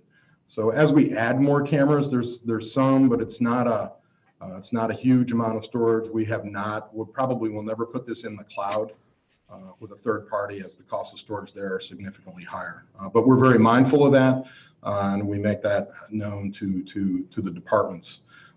So 100,000 of this increase is for the maintenance. So it's approximately $50,000 a year for maintenance of the software and the storage configurations. Okay. And then do you have signs that are posted where these cameras are, like this property or this is under surveillance of the city of Clearwater? Is that required, or do we do that? To the best of my knowledge, we have not. For the most part, these are all on city property. We haven't really put them in right of way. The closest one would be the ones in the beach, and I think we're visiting that issue of whether or not to put signage up. That was the first installation. Other than that, almost all of them all the ones I listed are exclusively city facilities monitoring city access to those properties or those facilities and use of those facilities. So that issue will be an expanding one. I know Ms. Aiken has done research on it. We've talked at length about it. I think that's a discretionary decision between the attorney and the council. So okay. We certainly can. It's been used in mixed. Some communities put big signage up. They want it to know. Others do not. I know Matt has done research as well, the attorney and the police department. Okay. And then it seems to me from your discussion here, because you talked about how we've got some at the gas company and utility centers and the new waste transfer station, that it's not about monitoring something for a malfunction. It's about monitoring people and bad behavior primarily, right? Well, it can be. There are the Homeland Security Act required a certain level of security monitoring for mission critical infrastructure, in particular your water system and your gas system have some exposure from a terrorist perspective. At least that was the thought at the time, and they had to increase their level of security in those facilities. And Dave Porter and Chuck Warrington can speak more specifically to the measures they took, but everything from securing gates to adding cameras was part of that investment. With facilities like the cash handling was part of an audit. The additional cameras in the police facility or the fire facilities was a behavioral issue, and securing those facilities that are open 24/7 and can occasionally attract people who don't work for the city. And then obviously we had an audit with cash handling. So we've had cameras put in for those purposes. Some of it's just safety. So the transfer station is a huge and very powerful piece of equipment. It's also very dangerous if people don't do things right. And I think there's some discretion liability issues with, did we do things as we were supposed to, or was there a malfunction? Okay. And one last question is, any of this digital, the images that are stored, the videos, does the public have access to that? Can they request to see those? They can. Typically, not all of it is. There are some exemptions, and it depends on the facility and the nature of the request. But I defer to the attorneys on that. We always consult when those are made. But we have provided that as a response to public information. Mm-hmm. Great, thank you. Other questions or comments? Consent? Yes. 12.2. Approve a purchase order increase to Crown Castle Inc. of Clearwater, Florida in the amount of $58,000 for a total not to exceed amount of $137,000 for a remainder of this term ending September 30th, 2022 to accommodate increased internet service provision and authorize the appropriate officials to execute same. Mr. Mayor, again. Thank you. Crown Castle is one of our 3 internet service providers. We're adding this additional bandwidth for a couple of reasons, really 3. One is we've had increased use of bandwidth with COVID response and people's use of Teams and Zoom as a standard way of communication. And we anticipate some of that to continue post-COVID, but certainly for the next year or 2.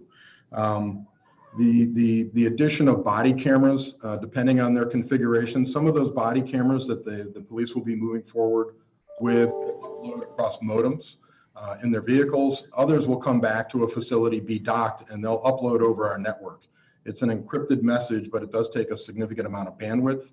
We don't want any issues with latency on those uploads of that information for their function. And we added facilities. It's at the EOC specifically because we'll have some mission critical operations there when that is active. And we have a training facility that uses a fair amount of bandwidth when they're active as well. So that is the reason for the increase.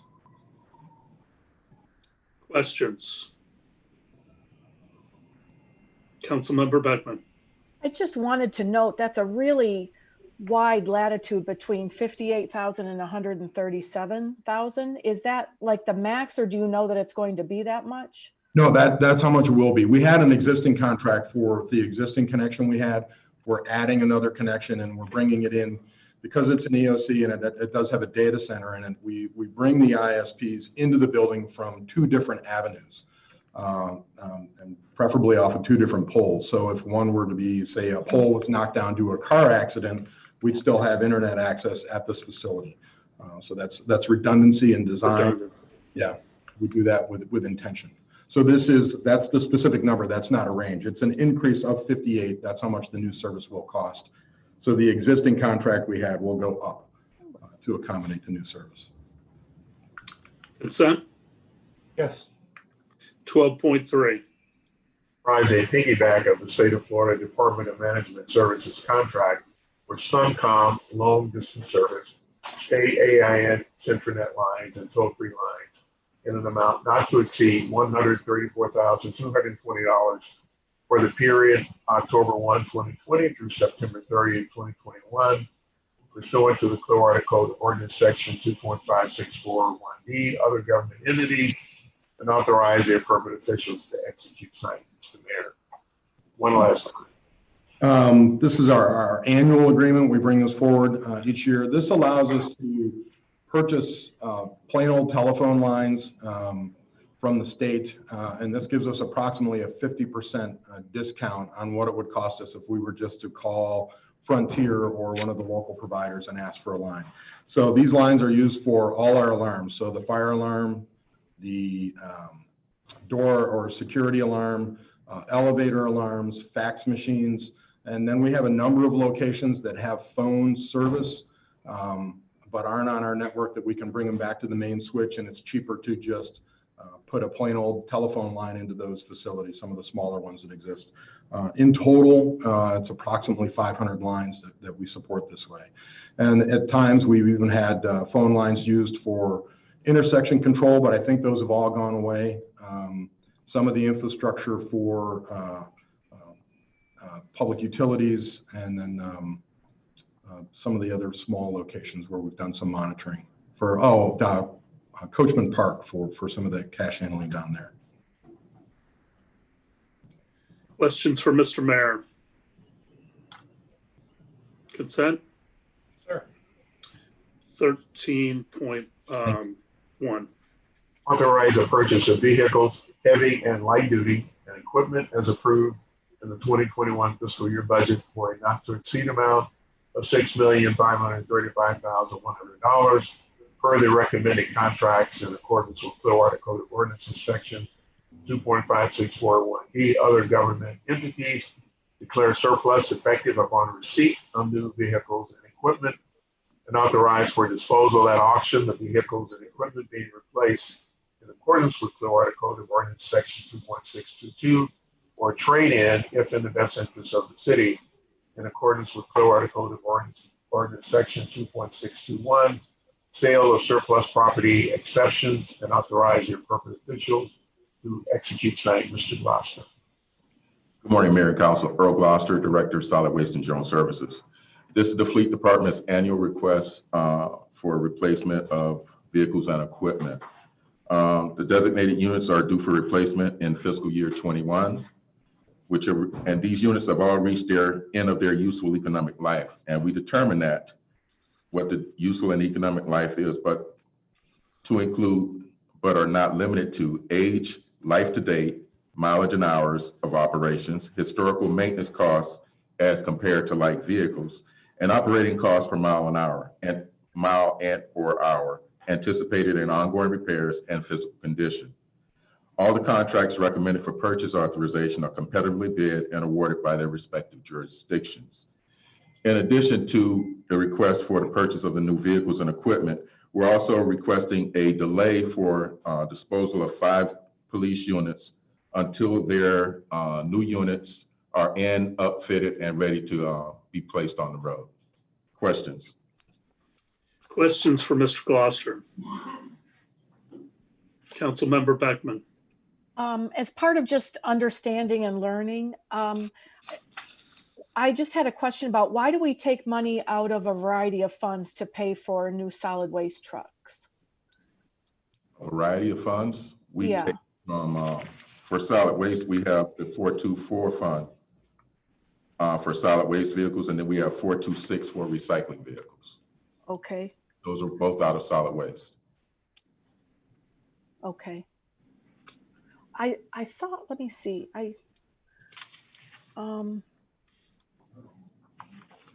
well, I apologize. I must have, I guess it's, if we go on to legislative text, like the second page, it says fund impacted general fund. Am I reading that wrong? There's like public utilities, gas, solid waste, all that. I apologize. Okay. Okay, this is fleet. Fleet is authorized to use all of these funds. The money comes from the different funds from the different departments. So this is citywide. This is not just solid waste. Right. Those public utilities, gas, every department in the city, as we have replacements for vehicles and equipment. Oh, for those different. Okay, so it's not just they're all pulling for the garbage trucks or the solid waste trucks. Right, solid waste, okay. Waste vehicles, so forth and so on. Okay, thank you. You're welcome. Other questions? Consent? Item 13.2. Approve the purchase of vehicle parts for heavy and light duty vehicles and equipment for the 2021 fiscal year budget in the amount not to exceed $1,500,000 in accordance with Clearwater Code of Ordinances section 2.5641B, sole sources, 2.5641C, small dollar purchases, and 2.5641D, other government entities bid, and authorize the appropriate officials to execute such. Mr. Conson. Good morning, Perry Conson, Fleet Manager. Fleet Division is requesting authorization to purchase vehicle parts from various vendors for heavy and light duty vehicles and off-road equipment. Purchases will be obtained through the various methods listed below. Questions? Consent? Yes. 14.1.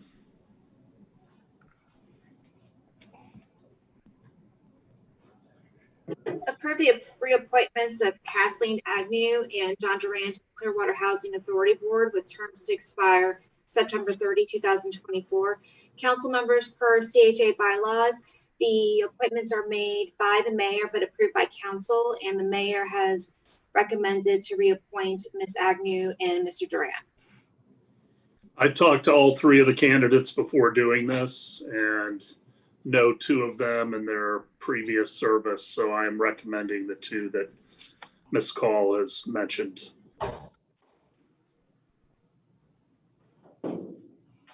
Any questions about that? I have no problem with it. Okay. Okay, Consent? Yes, please. 14.2. Recommends an appointment to the PIE Noise Abatement Task Force Committee as the Clearwater at-large representative. Council members of the Noise Abatement Task Force is comprised of different individuals from the local community, air traffic control, airlines, cargo carriers, and general aviation military. And their specific task is to identify ways to minimize aircraft noise. The staff has received applications from the following individuals: Greg Hembry, Christina Joseph, Sean Schrader, Blaise Sciarra, and Andrei Skinitsky. I would like to note that Ms. Joseph is currently appointed on one of our city advisory boards, and I did confirm with legal that there are no issues. She can also serve on this appointment as well. Okay. Councilmember Hamilton. Well, I think, as I looked at the applications, I think they're all, any of these people would be good, serve well. But the two that really stood out to me were Mr. Hembry and Mr. Sciarra. Both of them have aviation experience at St. Pete Clearwater Airport. And I mean, not that it's really a swing to swing a vote or anything. I know Mr. Hembry, he lives up in Country Park subdivision, which is where the city manager lives. But that area is very much in the flight pattern of PIE. And, and I know that, but I really like the experience, the aviation experience, Mr. Hembry and Mr. Sciarra. Those, either one of them would be I think would do great. The other three would be fine as well, but I kind of lean towards the aviation experience in my ranking of it. Vice Mayor. Yeah, I just wanted to thank everybody who applied for this. We got a lot of good people in Clearwater that want to be active in the boards, and just to apply is great. I just want to thank all the people that did. I kind of agree with Councilman Hamilton. Greg Hembry, his application stood out to me because he has the experience in this particular one. So. Councilmember Beckman. Well, I noticed that both Hembry and Sciarra had not viewed a board meeting, had not attended or viewed one of the, any of our board meetings. So that's, I think, is concerning.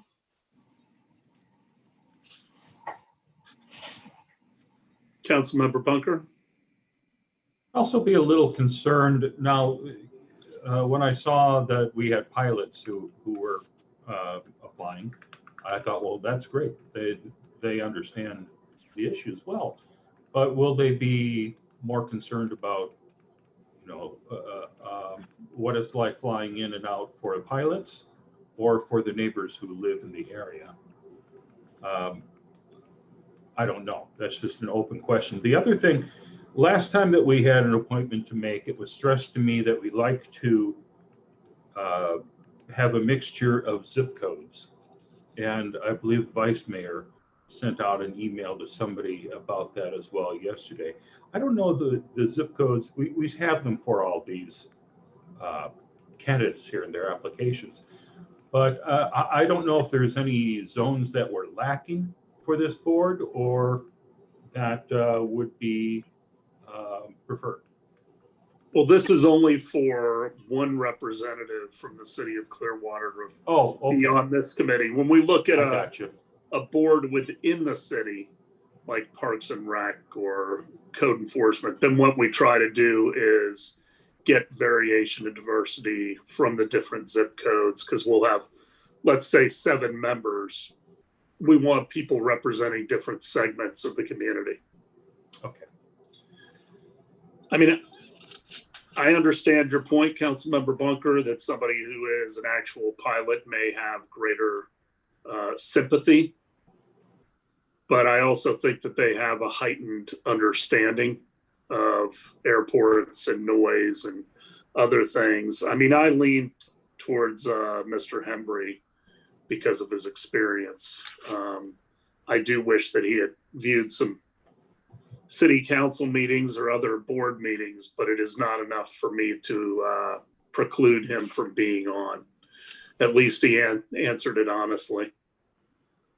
Mayor, Council, as a resident of the east side of the city and in the flight pattern of PIE, I think it is helpful to have someone who actually lives in the flight pattern area.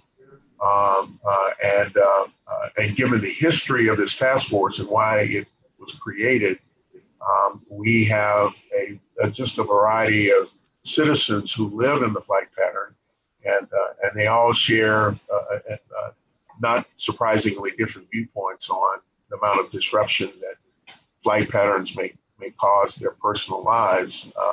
It is noticeable. The flight pattern is noticeable at all hours if you're in your home. And it seems to me having someone who can, I think, be objective across the board is really what I think would be helpful to us. That's just my opinion as a resident who actually lives and hears aircraft fly over at all hours of the day that I'm home. So what's your pleasure? That being said, Councilmember Hamilton. I would like to see Mr. Hembry be the city's representative on this board. Agreed. Is he the only one of the candidates who does live in one of those affected zones? He's probably the most directly affected. Miss Joseph lives on, I believe, Drew Street. And Kiara is in Lee's Court. So Leslie lives on the beach. Yeah. So. Well, and I can tell you, I lived in the Country Park subdivision back from 2002 to 2006, and I can tell you that the airplanes come over frequently. It is definitely a part of your life when you live up there. So that's why Mr. Hembry kind of comes to the top on this one for me. So do we have consensus? I'm not hearing it. Councilmember Beckman, Bunker. Can we put it off until Thursday? I'd like to I can give a couple of them a call, but. Well, Councilmember Hamilton will not be here, but we can put it off till Thursday. If I don't have unanimous support, we'll have to put it off till Thursday. So. You all know where I am on that one. I think Hembry and Skiara are the two that are, have the experience and qualifications for this specific noise abatement board at PIE. So those would be my top 2 choices. All right, we'll discuss it Thursday. We're 2 hours in, so let's take a 10-minute recess.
down here in those last 3 games against the Rays and just, I mean, if they would have won yesterday, they would be in the playoffs because the Brewers and the Giants both lost yesterday.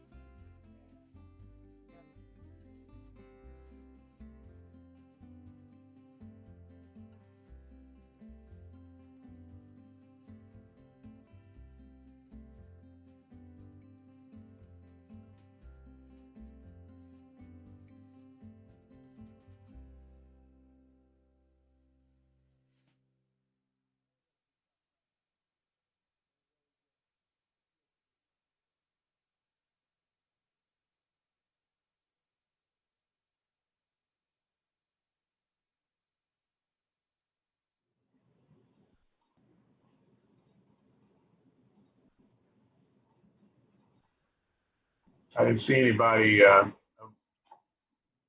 made a couple of visits to supermarkets.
Good morning. We will reconvene the work session for September 28th, 2020. We are on item 14.3. Approve the 2021 City Council meeting schedule. Council members, in your agenda pack, I provided a proposed schedule. I would like to make note of some exceptions for next year's meeting schedule. So generally, the meetings are held on the first and third Thursday of each month, unless the accompanying work session precedes a holiday. Then it's typically the work session is held on the Tuesday. So the January 18 work session has been moved to Tuesday, January 19 at 9 a.m., and that's due to the Martin Luther King Jr. holiday. The February 15 work session has been moved to Tuesday, February 16 due to President's Day. And the March 31st work session has been moved to Tuesday, June 1st, and that's due to Memorial Day.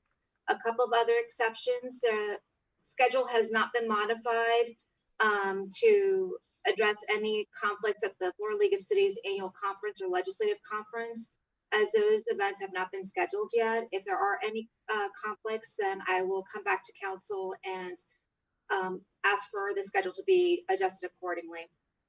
The other exception, or the thing that the staff is needing some council feedback, is Passover for next year. So Passover begins Saturday, March 27th through Saturday, April 7th, and conflicts with the first work session and council meeting of the month.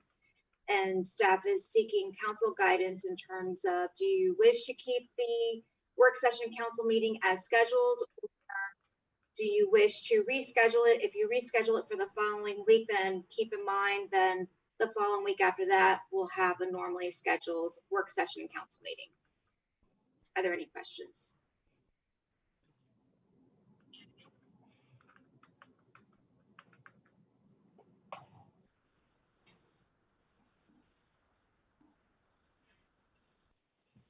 So if we, Frank, you're heated. Frank, you're muted.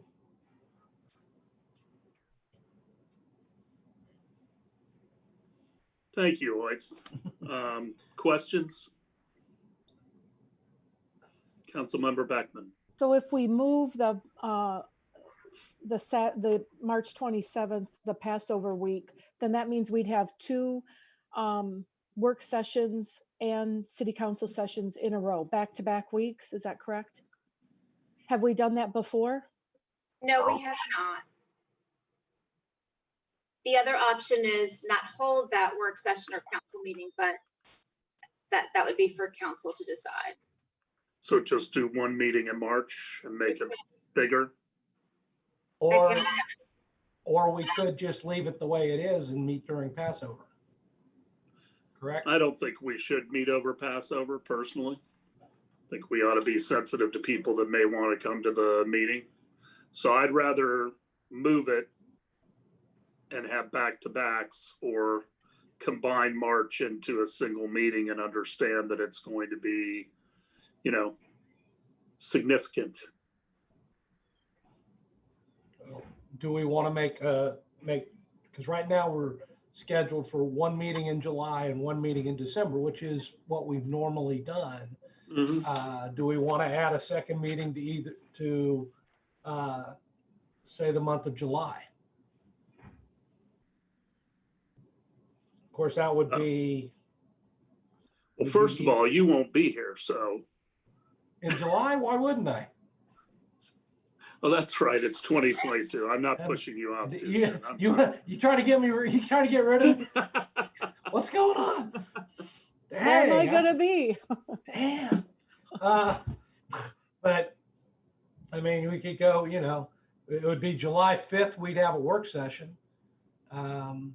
I'd prefer to keep July to one meeting. Okay. I mean, I like having 1 month during the summer where we could schedule a vacation that's more than 7 days. I don't disagree with that, but I mean, if you're okay having just one meeting in March, we can load up. That's not a problem. Councilmember Beckman. I would suggest that we make it a larger meeting in March rather than two back-to-backs. It just seems like they might be, you know, I don't know, not a whole bunch would differ between weeks, I think. Vice Mayor? Yeah, I mean, typically the spring, I mean, that March, I mean, typically we don't really have a full agenda like we do toward the end of the year with budget and everything. Is that correct, Rosemary? Correct. During the spring, particularly March, it's not that big. We usually, things start picking up during the summer, and then July is typically, because you have the one meeting, is a little bit larger, but we can accommodate as items are being scheduled to make sure that they're being processed timely. Yeah, well, I'd be fine with loading up one meeting then. I think wouldn't be too bad. What are the dates of Passover again? It is Saturday, March 27th through Saturday, April 3rd. So we're March 27th, April 3rd. We're talking about doing away with 29th and 1st. Yes. So we're talking about doing away with the April meeting, not a March meeting. We're talking about having one meeting in April. Yes, I'm sorry. Yes, you're correct. We'd be only It's the having first one meeting in April. So we're only going to have one meeting in April, two in Yeah, March. that's what, we're talking about April. Yeah. Yeah, that's what I was.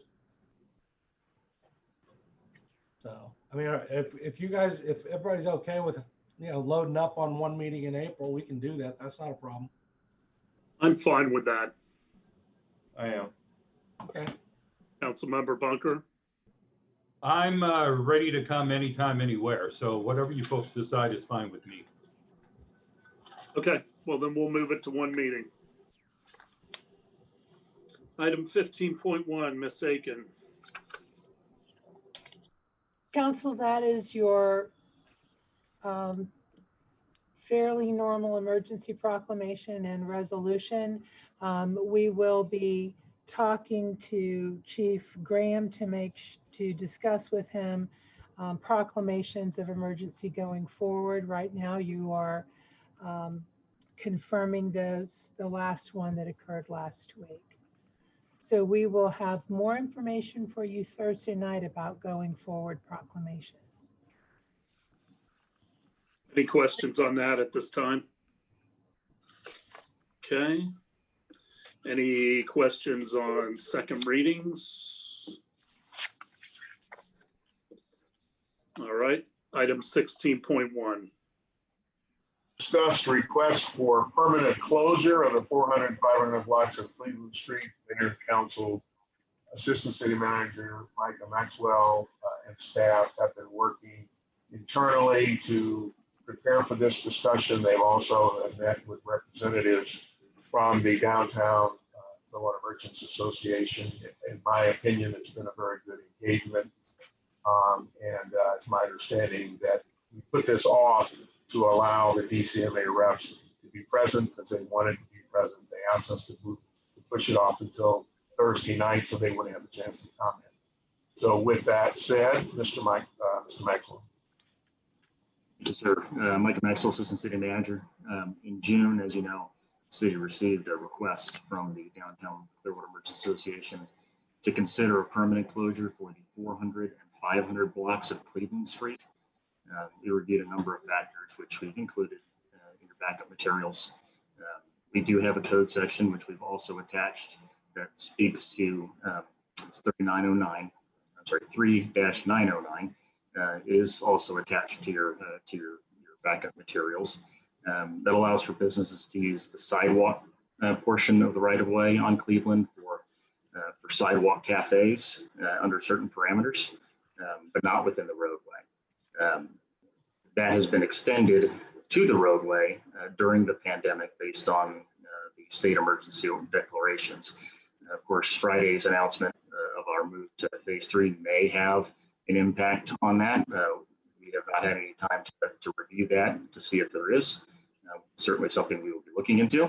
But I do just want to run through a couple of the different considerations that we've talked to. Clearly, you have the backup materials as well, but one of them was, of course, public safety. That's a big one. And there were sort of three areas that we focused on. One was mitigation of conflicts between vehicles and pedestrians, whether it was folks crossing the street or the ability for a vehicle to make its way into the 400 and 500 blocks. The ability to respond to emergency calls in an appropriate time frame.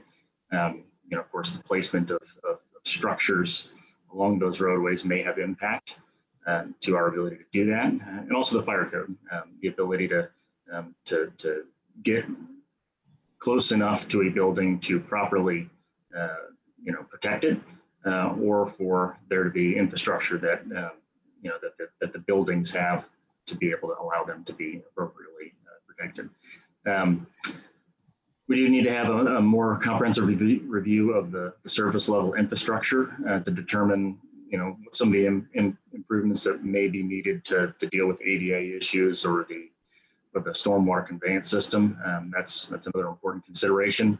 The financial impact to buildings, private or public, and to the businesses themselves, either the building owners or the businesses. We have not experienced this closure during a non-COVID period, just during this COVID period. So we're not sure how exactly it will impact those buildings and businesses in normal times. The impact of traffic patterns, whether it's Imagine Clearwater or just the effect on Fort Harrison, another important consideration to take into account, and the impact to parking and valet services along that area. It reduces by about 25 parking spaces that are on street. And then as far as the valet is concerned, there are a couple restaurants. I know Clearwater on the 400 block has used it before. They don't always use it, but closing the street does remove the ability to have that along Cleveland Street. Capitol Theater has also used it on Cleveland. And while they have an access on Osceola as well, that is where they park their artist support vehicles. I believe that's what they use over there. That said, staff believes that prior to considering a permanent closure, we need to take into account some of these things, take a little closer look, a little more detailed look at what these impacts are. And the best way to do that is to enter into a pilot program to do some preliminary review. Council's interested in us moving forward with this. We've outlined sort of a recommended path. which includes an engagement process with stakeholders, a development of the pilot program, and then the council's consideration of those of the program itself and whatever code amendments it requires, and then going ahead with implementation of the program and doing some concept validation on the actual implementation.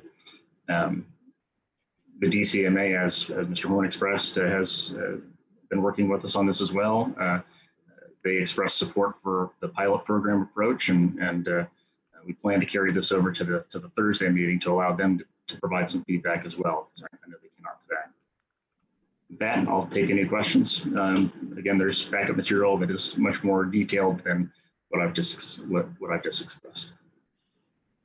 Questions for Mr. Maxwell? Councilmember Hamilton. Well, since I won't be here Thursday night, the word permanent kind of, I don't know that I'm ready to go to the word permanent yet. You know, the closure has been beneficial during COVID, and I have no problem with it. I have no problem with the commitment we've made through, you know, through till January or whatever our commitment is, or maybe the end of January or something now, I don't know. I'm okay with those. But once we get through the COVID and we get back to everybody back to normal life and normal activities, is it something we want to have? I don't know that I'm ready to say absolutely on, you know, like I said, the word permanent scares me right now.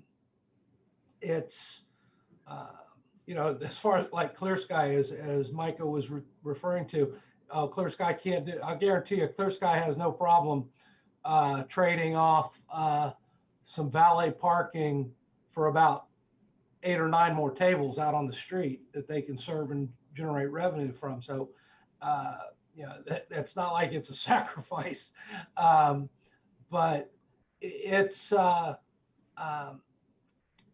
I'm good with what we've done now. And if we want to extend it a little beyond that, from where it is now, I'm comfortable doing that.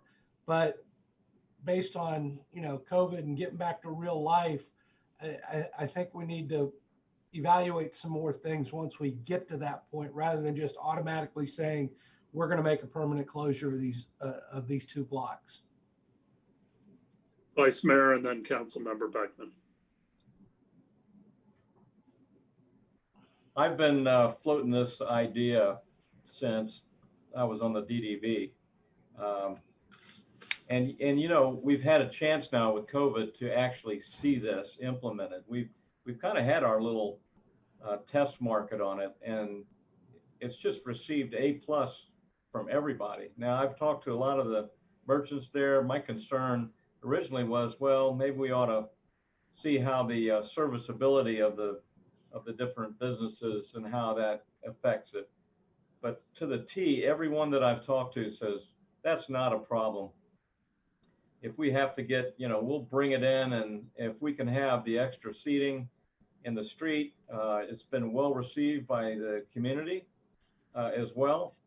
And I can tell you, once COVID's over, you know, you're going to still have people that want to open air seating rather than going inside. I can tell you now, that's not going to just all of a sudden stop with the, you know, governor's order. I mean, there's still going to be people that say, hey, I really don't want to go in. I'll sit outside though. And certainly we've seen that that's true. I think it's going to last a while. So I think we ought to really seriously consider doing this. We've given it's like the downtown's been reborn. It really has. It's got life now. The merchants are psyched. Everybody's is very positive on this. So, you know, I'm with going and doing the, if you need to have a period to try it to see if there were any little things that come up, but let's keep that going, because it's really one of the more positive things I've seen in the downtown in a long time. But the one thing that has not been available during COVID is the Capitol Theater.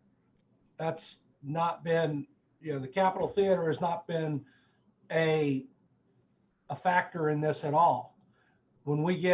Now that we're getting back, and when the Capitol Theater gets back to being able to have 3 or 4 performances a week and things of that nature, that's why I say we might need to take kind of get a feel for it with the Capitol Theater operating. It's, don't get me wrong, it's been phenomenal during COVID and what we've done. It's been phenomenal, but the Capitol Theater has not been part of that equation during this process, and I think it may have some effect, and that's why I say I'm fine with what we've done to this point, and I'm not saying I'm not willing to take it to extend it even further, but I want to see how full operation with Capitol Theater up and running and everything else, what the effect of that is before I make any long-term permanent decision. And I'm fine with a program to go ahead and vet that out, but I can tell you, they could still do the valet service on Osceola for the Capitol Theater, and I know they would welcome the street closure to have even some pre-events like they do at Ruth Eckerd, while you're waiting to go in, have something out right in the street. So I just see it as a positive thing for everybody. Councilmember Beckman. I was just going to say, I fully agree with Councilmember Albritton, and where Councilmember Hamilton has some concerns, they're certainly valid. And this is a pilot program that the staff is proposing. So certainly, I fully support it. I think it's a great idea, and it's not a permanent decision we're making now. It's just for this pilot that they're proposing. Councilmember Bunker. First time I saw the street closed, I thought, that's fantastic. We should make this permanent. And then talking to the fire chief and the concerns about getting trucks in there for emergencies, that was a complication that I didn't foresee.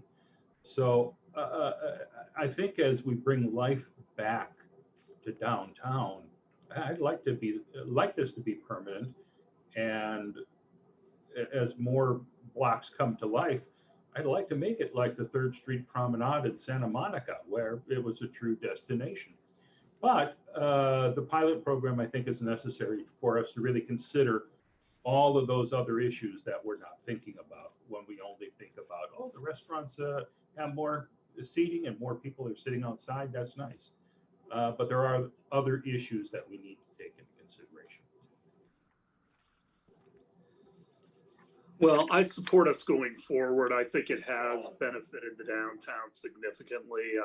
Whenever I meet people that I know who live in Water's Edge, one of my first questions is, A, what do you think of the street closure? And B, have you learned to maneuver around not using Cleveland anymore? And the response has been unanimous to the people that I've talked to. It's certainly not everyone that lives there, but they've just changed their patterns and it hasn't created any inconvenience. And they like the fact that, the street is closed down and they can dine outside. And I don't think that is exclusively because of COVID. I think it is enhanced because people do feel safer, and it has given more space both in and out because we're doing it. I mean, I want to get into some of the details because that is where we can go awry. I mean, we still need to talk about Watterson and how we want to deal with that street. I can tell you, we all know our building looks out on it, and I am here pretty much every day, all day. Nobody's using it as a one-way street. It's currently being used as a two-way street. And people make several point turns to turn back around because they can't get onto Cleveland. The other question I had, Mr. Maxwell, was, and I have to tell you, I thought this was a little bizarre. Crossing between the 400 block and the 500 block, potential for pedestrians or vehicle occupants to throw objects as vehicles pass by. I saw that. So if we have a whack job that wants to throw stuff out their window, that could happen anywhere in the city, could it not? I just don't know why this was put in. It could. I think it was more for the other way around. The pedestrians or those within the restaurant areas, and it's sort of related back to, do you allow them to have glass or cans of alcohol, and the ability to throw them at the vehicles if somebody gets too intoxicated, those sorts of things. It's just something that we've talked about internally. We wanted to make sure that that was out there. And it's certainly not something we can't work through. And it may not be, a major issue at the end of the day. Well, I've always said we can't regulate stupidity. People that do stupid things are still going to do stupid things regardless of what we put into our code. I just think working out the Capitol Theater kinks. We don't have a lot of handicap parking close to the front of Capitol. That's one of the reasons I really think we need to figure out how to still do valet without, completely clogging up Osceola and Cleveland right there. But I know we do have a lot of older patrons that can't walk far, and at least they can avail themselves of the valet. So I think that's important. I think there are a lot of safety issues here that we have to work through. And I think the other issue is we have to put numbers to all this. I mean, I want to know how much it's going to cost, perhaps, to put a standpipe in for fire suppression. I can promise you that if we start talking to all these buildings about putting in sprinklers, they may not be quite as interested. So I think we have to find solutions for all this and have some at least fairly solid projections for what this is not only going to cost to initiate for the longer term, but also what it'll cost to maintain. But I'm still in full support of moving forward. Councilmember Hamilton. Well, there's a difference between pilot program and permanent in my book. Pilot program, we can work on things, and if it works, great. If it doesn't work, great. But to say it's permanent, I'm not there yet. But pilot program, I'm not adverse to that. We can try anything. So do we consider the fact that we've done this now for many months, the pilot, or we're going to be doing more to actually measure how we would move forward? We would not consider what we've done to this point to be the pilot. We did Neither would I. Okay. Something like that. Having the Capitol reopen was a big consideration for us as well. We feel like it's important to see what that does to things. And we anticipate having some of those cost numbers after we kind of get through the pilot, be able to develop some of those numbers between now and the end of it. So everybody content to move forward with the pilot? Yes. I'm seeing nodding heads. Yes. Anything else, Mr. Horn, that you need from us? Well, no, not really. I just want to make a comment. I think in the broad sense, we are retrofitting. What we're talking about doing is retrofitting an area in order to fit the desire to have a street closure. So we are retrofitting what's there, which was there for a different purpose. We are talking about making it compatible with closing, at least initially closing Cleveland and Osceola in that intersection, and then closing that 400 block, 500 block. There is still considerable amount of infrastructure there we have to figure out how to deal with. And so we have a good understanding as to what we need to do at this point. Okay. Well, there are the marching orders. Do you have anything else, Mr. Horn?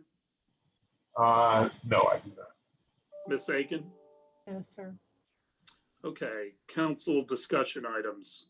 18.1 advisory board application process. Councilmember Beckman. Yeah, I wanted to think about how we get applications for our advisory boards and what the real function of our advisory boards is, or and I know we have different functions for the different advisory boards that we have, but essentially, you know, the way I understand it is, and this is from something from our city clerk, the purpose of an advisory board, which in some cities is known as a commission, is to advise the city council on various issues that affect the community. The board members provide community input and make sure that the city adheres to established guidelines. Advisory boards range in size, but average between 5 and 10 members, has different, each board can have different criteria that must be met by its members. And I don't get a sense that, I was wondering if we could have our advisory boards be a little more collaborative with us, as in, can we provide them a little direction or some tasks? I know that there's a city liaison between advisory boards. So my experiences with the, you know, the environmental advisory board, the library advisory board, the neighborhood affordable housing advisory board, and the, what is it? The development code. CDB. Yeah, that one I've sat in on. And it's just, I just don't, and when I first was elected, I sent out emails to, I think every board member, or nearly everyone, asking, hey, can you give me some feedback on your position and what you like about your position? And a number of responses came back in that, well, I don't feel like I do enough, or I want to do more, or, you know, and again, it was at the beginning of COVID as well. But you know, let's just take, for example, the Parks and Rec or the Environmental Advisory Board. You know, what do they do? And what feedback are they giving us? The one of the most recent Parks and Rec boards I went to, I was the only person in the library. And there was a discussion about renaming Coachman Park to Coachman Commons. And, you know, there wasn't an opportunity that I viewed that those board members went out and got feedback from the community or whatever. And so I'm concerned about their function and how we interact with them. And then I'm also, the other big concern or suggestion I have is how we choose them. And, you know, looking at a question like, have you ever observed or been in attendance with a board meeting, is like, wow, you know, that's something, especially if you haven't. And then we look at zip codes, and you know, I'm a proponent for diversity, but I think it's important too to really hear their voice. And I would like, or suggest, we could think about having them come during a work session on the week that we're going to be voting on them on that Thursday, and just introduce themselves and make a statement and have, you know, let's hear their voice and have a little question and answer. And I get that we've got, you know, their phone numbers and that we can call, and I plan to follow up with the noise abatement one, but I just think we can do a little better with what they're there for, and how we work with them and how we choose them.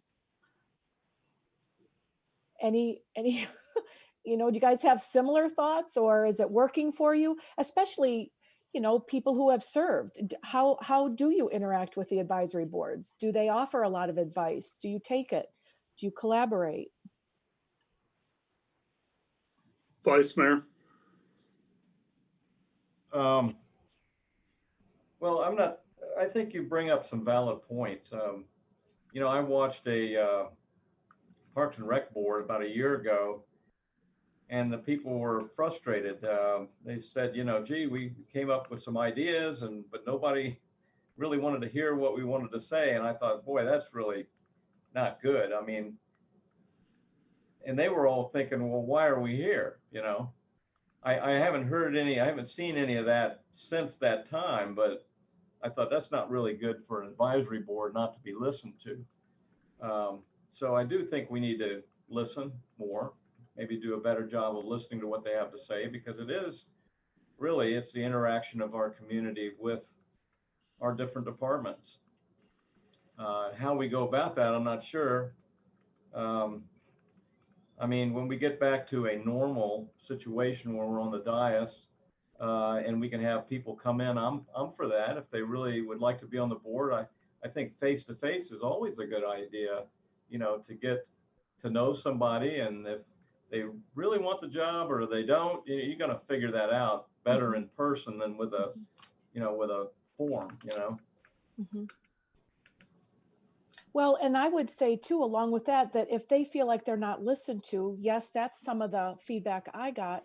But I would also say they're not approached with, how do you feel about, you know, what can we do with Coachman Park as far as our park development, or for the Environmental Advisory Board, for, you know, for what can we do environmentally down there, or the landings, or the Library Advisory Board with, you know, do we see any kind of connection and development between the library and the park, and imagine Clearwater. And so I don't have a firm understanding of how they get their walking papers. Like, what is your task? What is your task for this quarter? Because they only meet each quarter. And is it like, hey, please help us, you know, develop some suggestions for X, Y, or Z, or please do some research on what other Florida cities are doing on this or that, and come to the table with some ideas along with your knowledge of the community in what can work here. And I would hope that it could operate something like that. Well, we have given specific tasks to different advisory boards in the past. There would be a project or some issue that arose maybe in Parks and Rec, or an environmental issue, and they would actually be given the task of looking deeper into a specific issue and then coming back with a recommendation. Good. What we don't do, though, is promise that under every circumstance, that whatever the recommendation of the advisory board is, that we will just take it carte blanche, follow through, because oftentimes there are other considerations that we have to take into account too. But I think we need to engage, perhaps, first of all, everything has been offline for the most part since COVID. So I don't think what you've seen since getting on the council in March is normal. They meet a lot more. Many of the agenda items that they address are staff driven. And Mr. Horn wanted to speak, and then Councilmember Hamilton. Yes, Mayor, thank you. You recall when you all were formed as the new council, one of my discussion items was to have a council discussion related to advisory boards, because I felt that we have evolved to a point where I think we need to do what you're doing now, and that staff role in advisory board support has been defined for many years based on the council view that while advisory boards can be helpful and provide input, and at one point, 30 years ago or 25 years ago, they really did play a role in addressing issues. But council reminded me, I know 20 years ago, that advisory boards are really not designed to do council members' jobs and responsibilities. And so we had to make sure that advisory board members their role was framed appropriately, and expectations were appropriately established based on that feedback that we've gotten from council members. I can't tell you how in the first 5 or 6 years of my tenure as a manager, council members were pretty clear about, where that boundary is between advisory boards and council members. We have progressed to a point now where I think we should, as you're doing, having this conversation, I would argue that we should have less of them, but that's just the manager's perspective.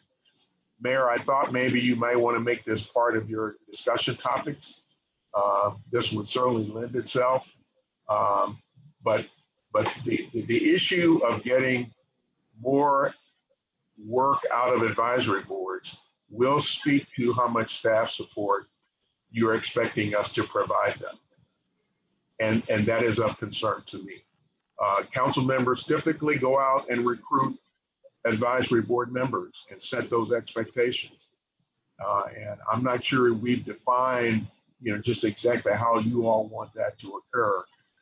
But I am concerned with how much staff gets involved in supporting advisory boards.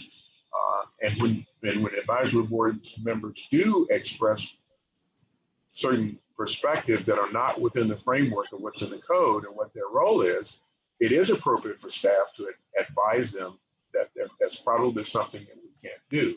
That could lead to a criticism of no one's listening to me. So anyway, Mary, that's all I have. Ms. Call. Council members, I did want to add in terms of receiving the applications, in addition to council members' efforts in recruiting individuals, when we see applicants or we have a vacancy and we do not have prospective applicants on file, I do work with public communications to make sure that that information is available on our social media sites. And if I know of anyone in particular who has expressed an interest, I provide them as well. I think one of the issues is that you'll notice with time that some boards are more exciting and more interesting to certain individuals. For instance, Community Development Board, Code Board, those are boards that are usually easily filled. If it's not, the only exceptions that you have are the professional guidelines that we try to follow with certain vacancies. But for the most part, we do provide you a monthly memo regarding upcoming vacancies, so you have an idea as to what is coming up. But we do try to reach out to the community as well. Councilmember Hamilton. Actually, the points I was going to make have all been just brought up since you recognized me. But no, there's also no, that's great. But there's also there's the individuals that are on these advisory boards. Some of them meet quarterly, and if you say, well, we want to change it and y'all are going to meet monthly, they're going to, I don't have, I can't make it to monthly meetings or vice versa. Some members are going to say they can't meet as often as, more often. And, some I'd like to meet less often, whatever, but it's, I guess we need to set the boundaries on exactly what is it, what is it we want the advisory boards to have on their plates? Because, if we want everything that comes in front of us regarding Parks and Rec to go in front of the Parks and Rec board, people say government moves slow. We're going to slow it down even more by doing things like that. So there's a balance we need to work on, and it's a discussion we probably need to have. Well, we can discuss it further when we have the meeting, or we can continue on. Councilmember Bunker. I do like Councilmember Beckman's suggestion that we have a chance to talk to the applicants. I find it frustrating when we're given the application forms of, like today it was 5 people, and we have very limited idea of who they are. Now, there's one person on here that I know personally who's very dedicated to the community, and I would lean toward possibly voting for him. But I think to myself, is that fair? Just because I know somebody, I think maybe that should count against them, because I don't want to be playing favorites. But if they could come collectively to a meeting and introduce themselves and answer a few questions, I think that would be helpful in making a decision. Well, the issue with that on work sessions is, we normally have those on a Monday, obviously, like we are today, in the morning during the work week. And so are you going to give somebody a strike if they can't get off of work and come here to talk to us at a work session? I wouldn't support that. I think that's a problem. I mean, I'd rather be able to have the ability to give somebody a call and talk to them like I did, when I made the recommendation for the Clearwater Housing Board. I had talked to all of those people, asked them why they wanted to be reappointed or why they wanted to be appointed in the first place. But again, most of the candidates that get on our advisory boards, they tend to come from either people that all of us know, and we encourage them to apply to a board that, really meets their skill set, or because they go through Citizens Academy and they're enthusiastic about the city and then they want to get more engaged. And then probably there's a third category of people that someday might want to run and they want to get some experience with the city board, under their belt and improve their resume when they go to the citizens to run for city council. But that seems to be about the three categories that I tend to see for applicants for our advisory boards. Councilmember Beckman?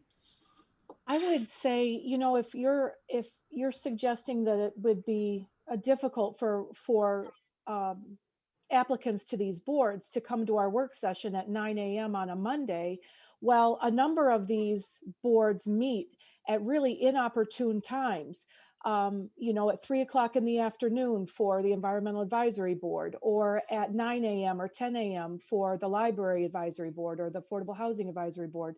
And that's part of the problem with getting, I think, a wider variety of people, or, maybe working parents or whatever, to sit on these boards. Clearly limiting it to work day hours, or when we have those board meetings, causes us to restrict that field. Now, I do understand that we pay for staff to be there. We have the buildings open, they're scheduling. So there's a balance. But, if they're going to be serving on a board that might be meeting at 9, 10 in the morning or 3 in the afternoon, quarterly, I think that they should be able to come to a 9 a.m. Monday meeting and tell me why they might want to be there or serve. Councilmember, when it comes to the prospective applicants, they know the board, they know the meeting times of the boards that they're interested in. So I think that it makes it easier for them to schedule, as opposed to going to a work session and waiting for them to be called. As we know, there's really no way of us dictating what time we're going to hold the discussion. And I think that was a concern in terms of having them attend a work session. The applications are always provided. So if council members wanted to call, they could. The other option is not have them on consent and then have the individuals come at a council meeting, which is a little bit easier, might be a little bit easier for the prospective applicants. Mm-hmm. We could also have them, frankly.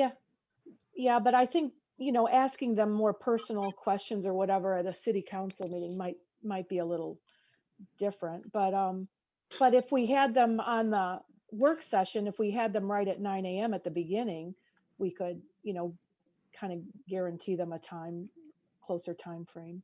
But keep in mind, we also have our pension and CRA. So, I mean, I can work around that, but it's just something to consider. Yep. Mm-hmm. So what's the pleasure of the council? Councilmember Hamilton. I don't want to sound like it's not important, because the advisory boards are important. Now, we don't always, rubber stamp what the advisory boards say, and that's our job and that's our prerogative. But like I said, I've been doing this job for 12 years, and I'm kind of the, if it ain't broke, what are we fixing? The process has worked for a long time. And I'm not sure what we're trying to do is going to make that process any better or make our advisory boards that much more effective. I just don't. Vice Mayor. That's just experience speaking. I appreciated the emails that I got from people that want to be on an advisory board. Maybe we should have them do that as well. If you can't do it in person, and then with the contact information that we can call, we can do that on our own time and our own dime. I don't know if having them come to a council meeting, right then and then make a decision who loses and who wins and who loses is a good idea. But I do like the idea of hearing from them. If they really want to be on a board and do public service, it's nice to learn why. And that can happen in an email to me. And then if I want to respond, a way that I can send it back as a response or give them a call.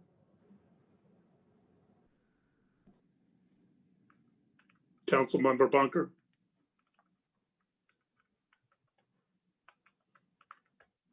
In the case of Mr. Schrader, I did get a really nice email from him on Friday, and knowing his commitment to the community, I already had a leaning toward him. And if we had a more personal contact with the others, that I think would help shape my opinion, rather than just going, oh, okay, well, they're a pilot. There you go. Mr. Warren. Mayor, Council, how much time would you all want us to give you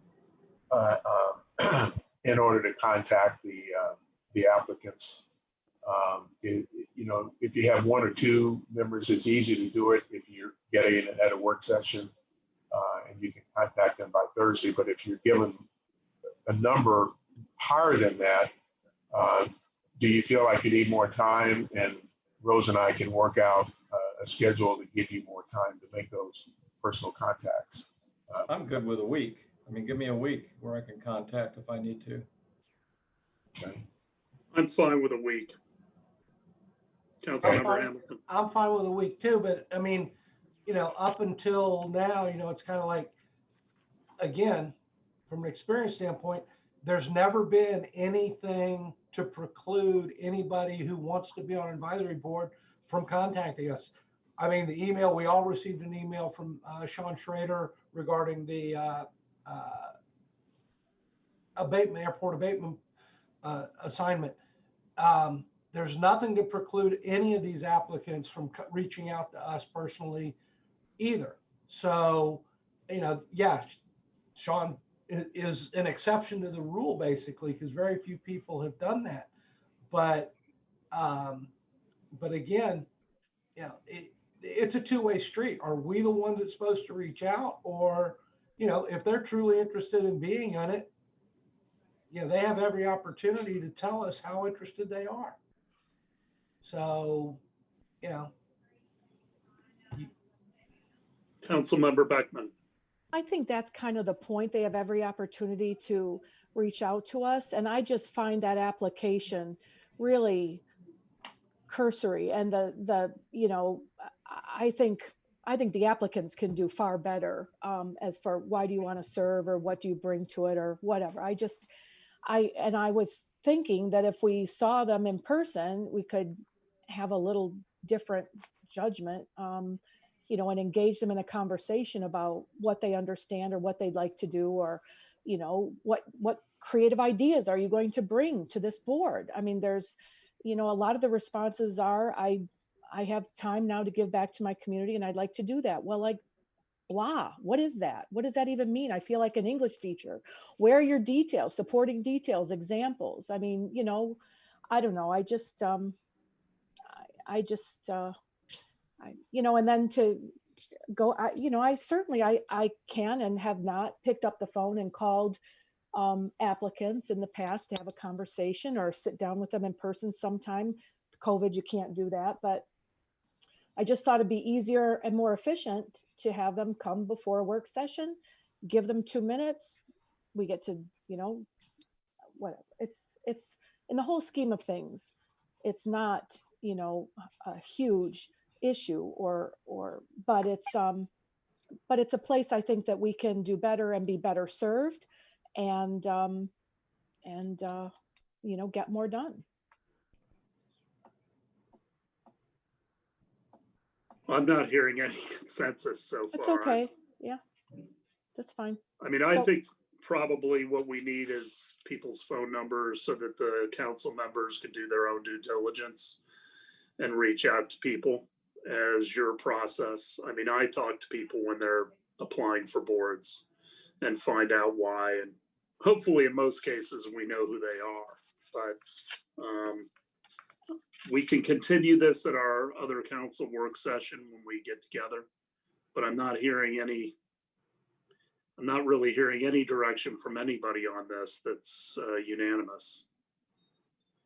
Well, one other Vice Mayor. One other footnote, when I applied for the CDB, I had to do it very quickly, so I wrote out my form. And I remember getting, when they were talking about council, the ex-mayor didn't like my form because I had written it in longhand. He wanted to see it typed. So when I'm looking through these things, I really like the people that type them, and the people that just kind of fill them out. I try not to have a, predetermined, try to, when I'm reading theirs, but the application is really good. They have the board preferences, education, what their occupation is, and then they got the questionnaire where they plenty of kind of an insight into what what they really think that they bring to the board, and they do have a phone number line. So, kind of, it's got everything we really need on there. And if we want to make it more personalized, we can give each one of them a call. I just would like to get it a week ahead of time, so it gives me a little more time than a day or two. Okay. Did you have something else to add, Councilmember Beckman, and then Bunker? Yeah, just one last thing. Do we have a hard cutoff date? Because I know there was one that slid in like Sunday night. I mean, do we have those kinds of due dates, or, how does that work? I try to gather all the applications before I submit it to council. In this case, there were some emails of interest that were received by the airport that then sent it over to the city manager. So we try to get them to complete an application. The county does not have the same application. In this case, they weren't requiring applications, but we felt it would be best in the best interest of council members to review applications to determine who best. So I did receive his application on Sunday. I included originally his email expressing interest, which I don't think his had much in it, but I replaced it with the application once I received it. Okay. Thank you. Councilmember Bunker. I'm okay if we want to say that it's our responsibility as council members to, within a week, give them a call if we want, and find out a little bit more about them so we're better informed.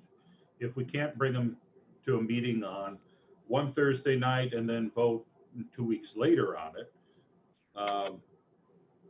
I'm okay with us having a little time to do our homework. Okay. So item 18.2, paint your heart out, Councilmember Beckman. Yeah, so I'm super excited about this. So I am I'm the representative, city liaison, one of them with this organization.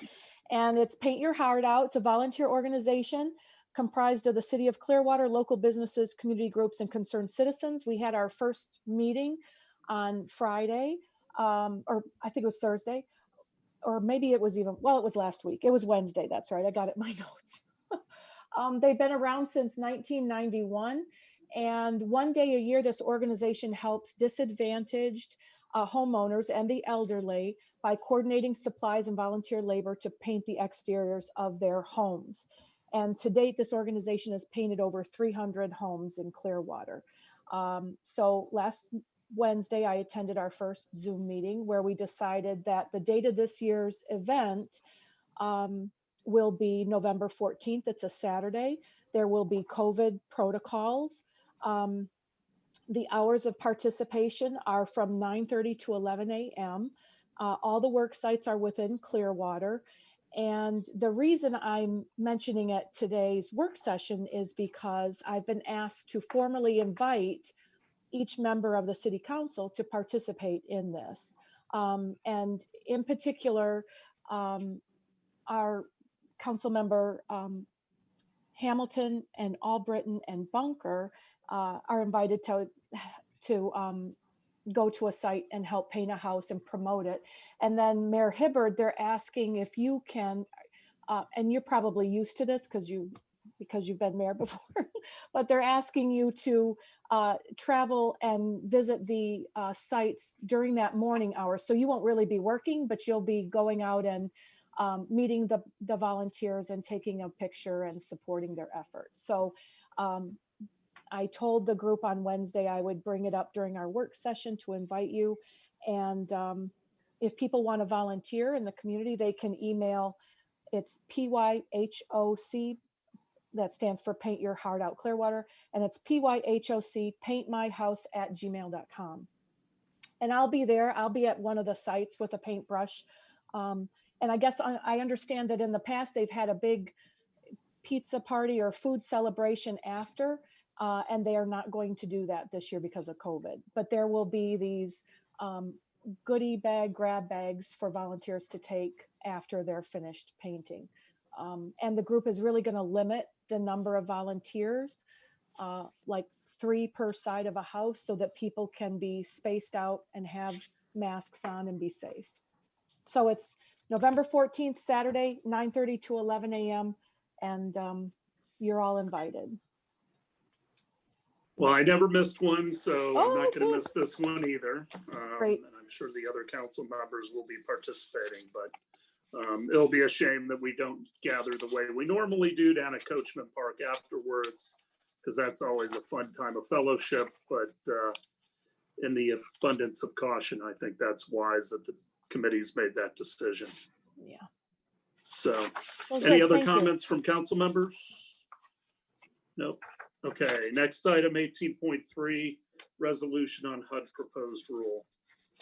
Yeah, so this one's just a little more complex. So after I became elected, I'm a member of the Homeless Leadership Alliance, which is under this umbrella organization now called, it's countywide, called the Continuum of Care. And this is the sole countywide applicant that's called the collaborative applicant and distributor of federal HUD, Housing and Urban Development funds related to homelessness and support services for agencies that fall under that big Continuum of Care umbrella. And so the Homeless Leadership Alliance, of which I sit on that advisory board, is responsible for ensuring that all those agencies under the Continuum of Care follow all state and federal rules and guidelines. And the Housing and Urban Development, the Federal Housing HUD agency, currently has policies that have been in place since 2012 that protect transgender people's access to gender-specific facilities. And so this is the Federal Equal Access Rule of 2012 ensured that HUD's community development and planning programs, which that's where we get those funds under that Continuum of Care, are open to all eligible individuals and families, regardless of their sexual orientation, their gender identity, or their marital status.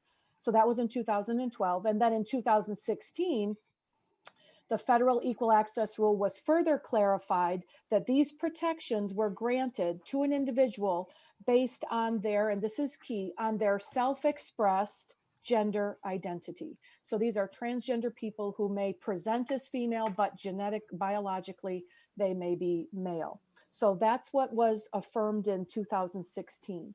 Right now, the federal government is reviewing a rule change to allow those agencies that get federal funds to discriminate against people based on their stated gender, their self-expressed gender identity. And this Homeless Leadership Alliance and the Continuum of Care Board unanimously feels that that's not appropriate, that we should not be discriminating against people based on what they self-identify as their gender. For example, this would be under emergency shelter situations or where we have different shelters, different rooms for males or females, gender identified. And if someone walks in and says, I'm a female, and the person doing some intake looks them over and says, yeah, I don't think so. Are you really? And asks kind of invasive or humiliating or embarrassing questions, that's not allowed. And so I wrote a letter in August, late August, to the Housing and Urban Development legal department to encourage them not to make this rule modification. And other people within, in that Homeless Leadership Alliance and the Continuum of Care wrote letters as well. And then at my last meeting with my Continuum of Care group, I learned that the city of St. Pete drafted a resolution to say that they are in support of the existing protections, and they do not support a rollback of those protections for transgender people.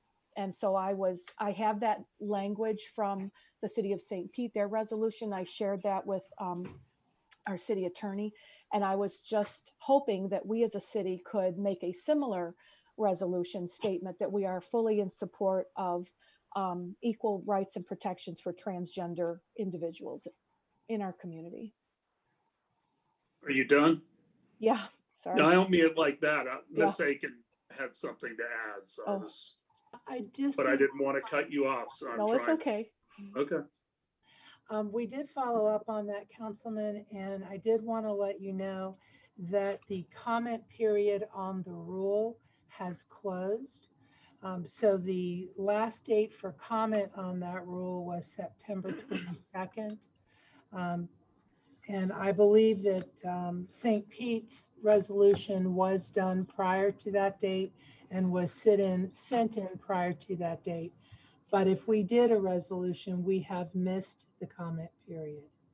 Well, I do understand that. And I will state, openly that I am still in my long learning curve as a council member, where I wrote my letter and got it in within time. I understand that. I didn't realize that St. Pete was doing that resolution, so that was new. But the comment period I know is closed on September 22nd, but can't we make a city resolution that they haven't made their decision. They're still deliberating, but can't we just as a city state that we are, that we support transgender rights this way? Or is it just not, it's a moot point right now? If it's too late, it's too late. That's fine. But it's too late to submit it as a comment to the rule. Right. If you guys wish to make a statement of some sort, you can do that. But it is not, it's too late to submit it as a rule comment. Right. But we do have resolutions that just are standalone, correct? That this is our philosophy and our belief? Typically, those resolutions are fairly limited in scope. It has not been common for council to pass resolutions, although you have done it, on national issues, so to speak. Mostly your resolutions are more locally focused, but you can do a resolution on virtually anything you want. Vice Mayor. So my question would be, and just seeing this resolution today, why the rollback? I mean, I know this is an issue that I can look at both sides of it and go, well, I could see they have some problems in an emergency situation where the guys want to be in with the girls, or, I can understand that. But then at the same time, I don't want to, I want to be fair to everybody. So if there is a rollback, I kind of want to know why. I mean, have they had problems in the reason before? So I want to look into that, I think. Ms. Aiken. I have obtained the HUD backup information, which is basically the rule statement and a summary. And if you'd like us to send that to you, we can. Yeah. That explains the purpose of the rule and why HUD feels that it's appropriate. This is the HUD side. This is not a balanced analysis, if you will, but this is the rule statement, so I can send that to you. Thank you. Okay, I'd like to read that, and we could take this back up on Thursday. Councilmember Hamilton, do you have anything to add, seeing as you won't be there? No, I'll look forward to seeing what Ms. Aiken has for us, and I can give my comments to her between now and Thursday, and she can relay those Thursday night. Councilmember Beckman and then Bunker. Can I share information with our city attorney that came to me, statistical data through the continuum of care that supports an opposition of this, so that we've got some balanced information there, and then she can distribute it? Certainly, I believe in balanced information. I think we ought to hear from both sides on many issues. So I fully agree. I think that's reasonable. Councilmember Bunker. I have a couple of friends who are transgender. One of them recently passed away. Well, it's been a year or two. But I don't think that anyone who has faced this has done it to be able to get in with the girls. I think there's much deeper, more emotional reasonings for this. So I do fully support gay and trans issues. I don't know if we're going to pass a resolution or not about it, but having spent most of my life as an actor, I certainly have had my share of gay friends, and I consider myself, I'm not gay myself, but I'm gay adjacent. So I love musicals, but I just love ladies too. But I would like to show my support any way I can. Okay, well, Ms. Aiken, if you could distribute the information to the rest of the council, and we'll take this up at the end of the Thursday meeting. Thank you very much. Certainly. Anything else from council? None? All right. With that, we'll adjourn the September 28th work session. We'll see everybody Thursday night at 6 p.m. and we will be in chambers for the first time in a long time. So with that, we're adjourned. God bless.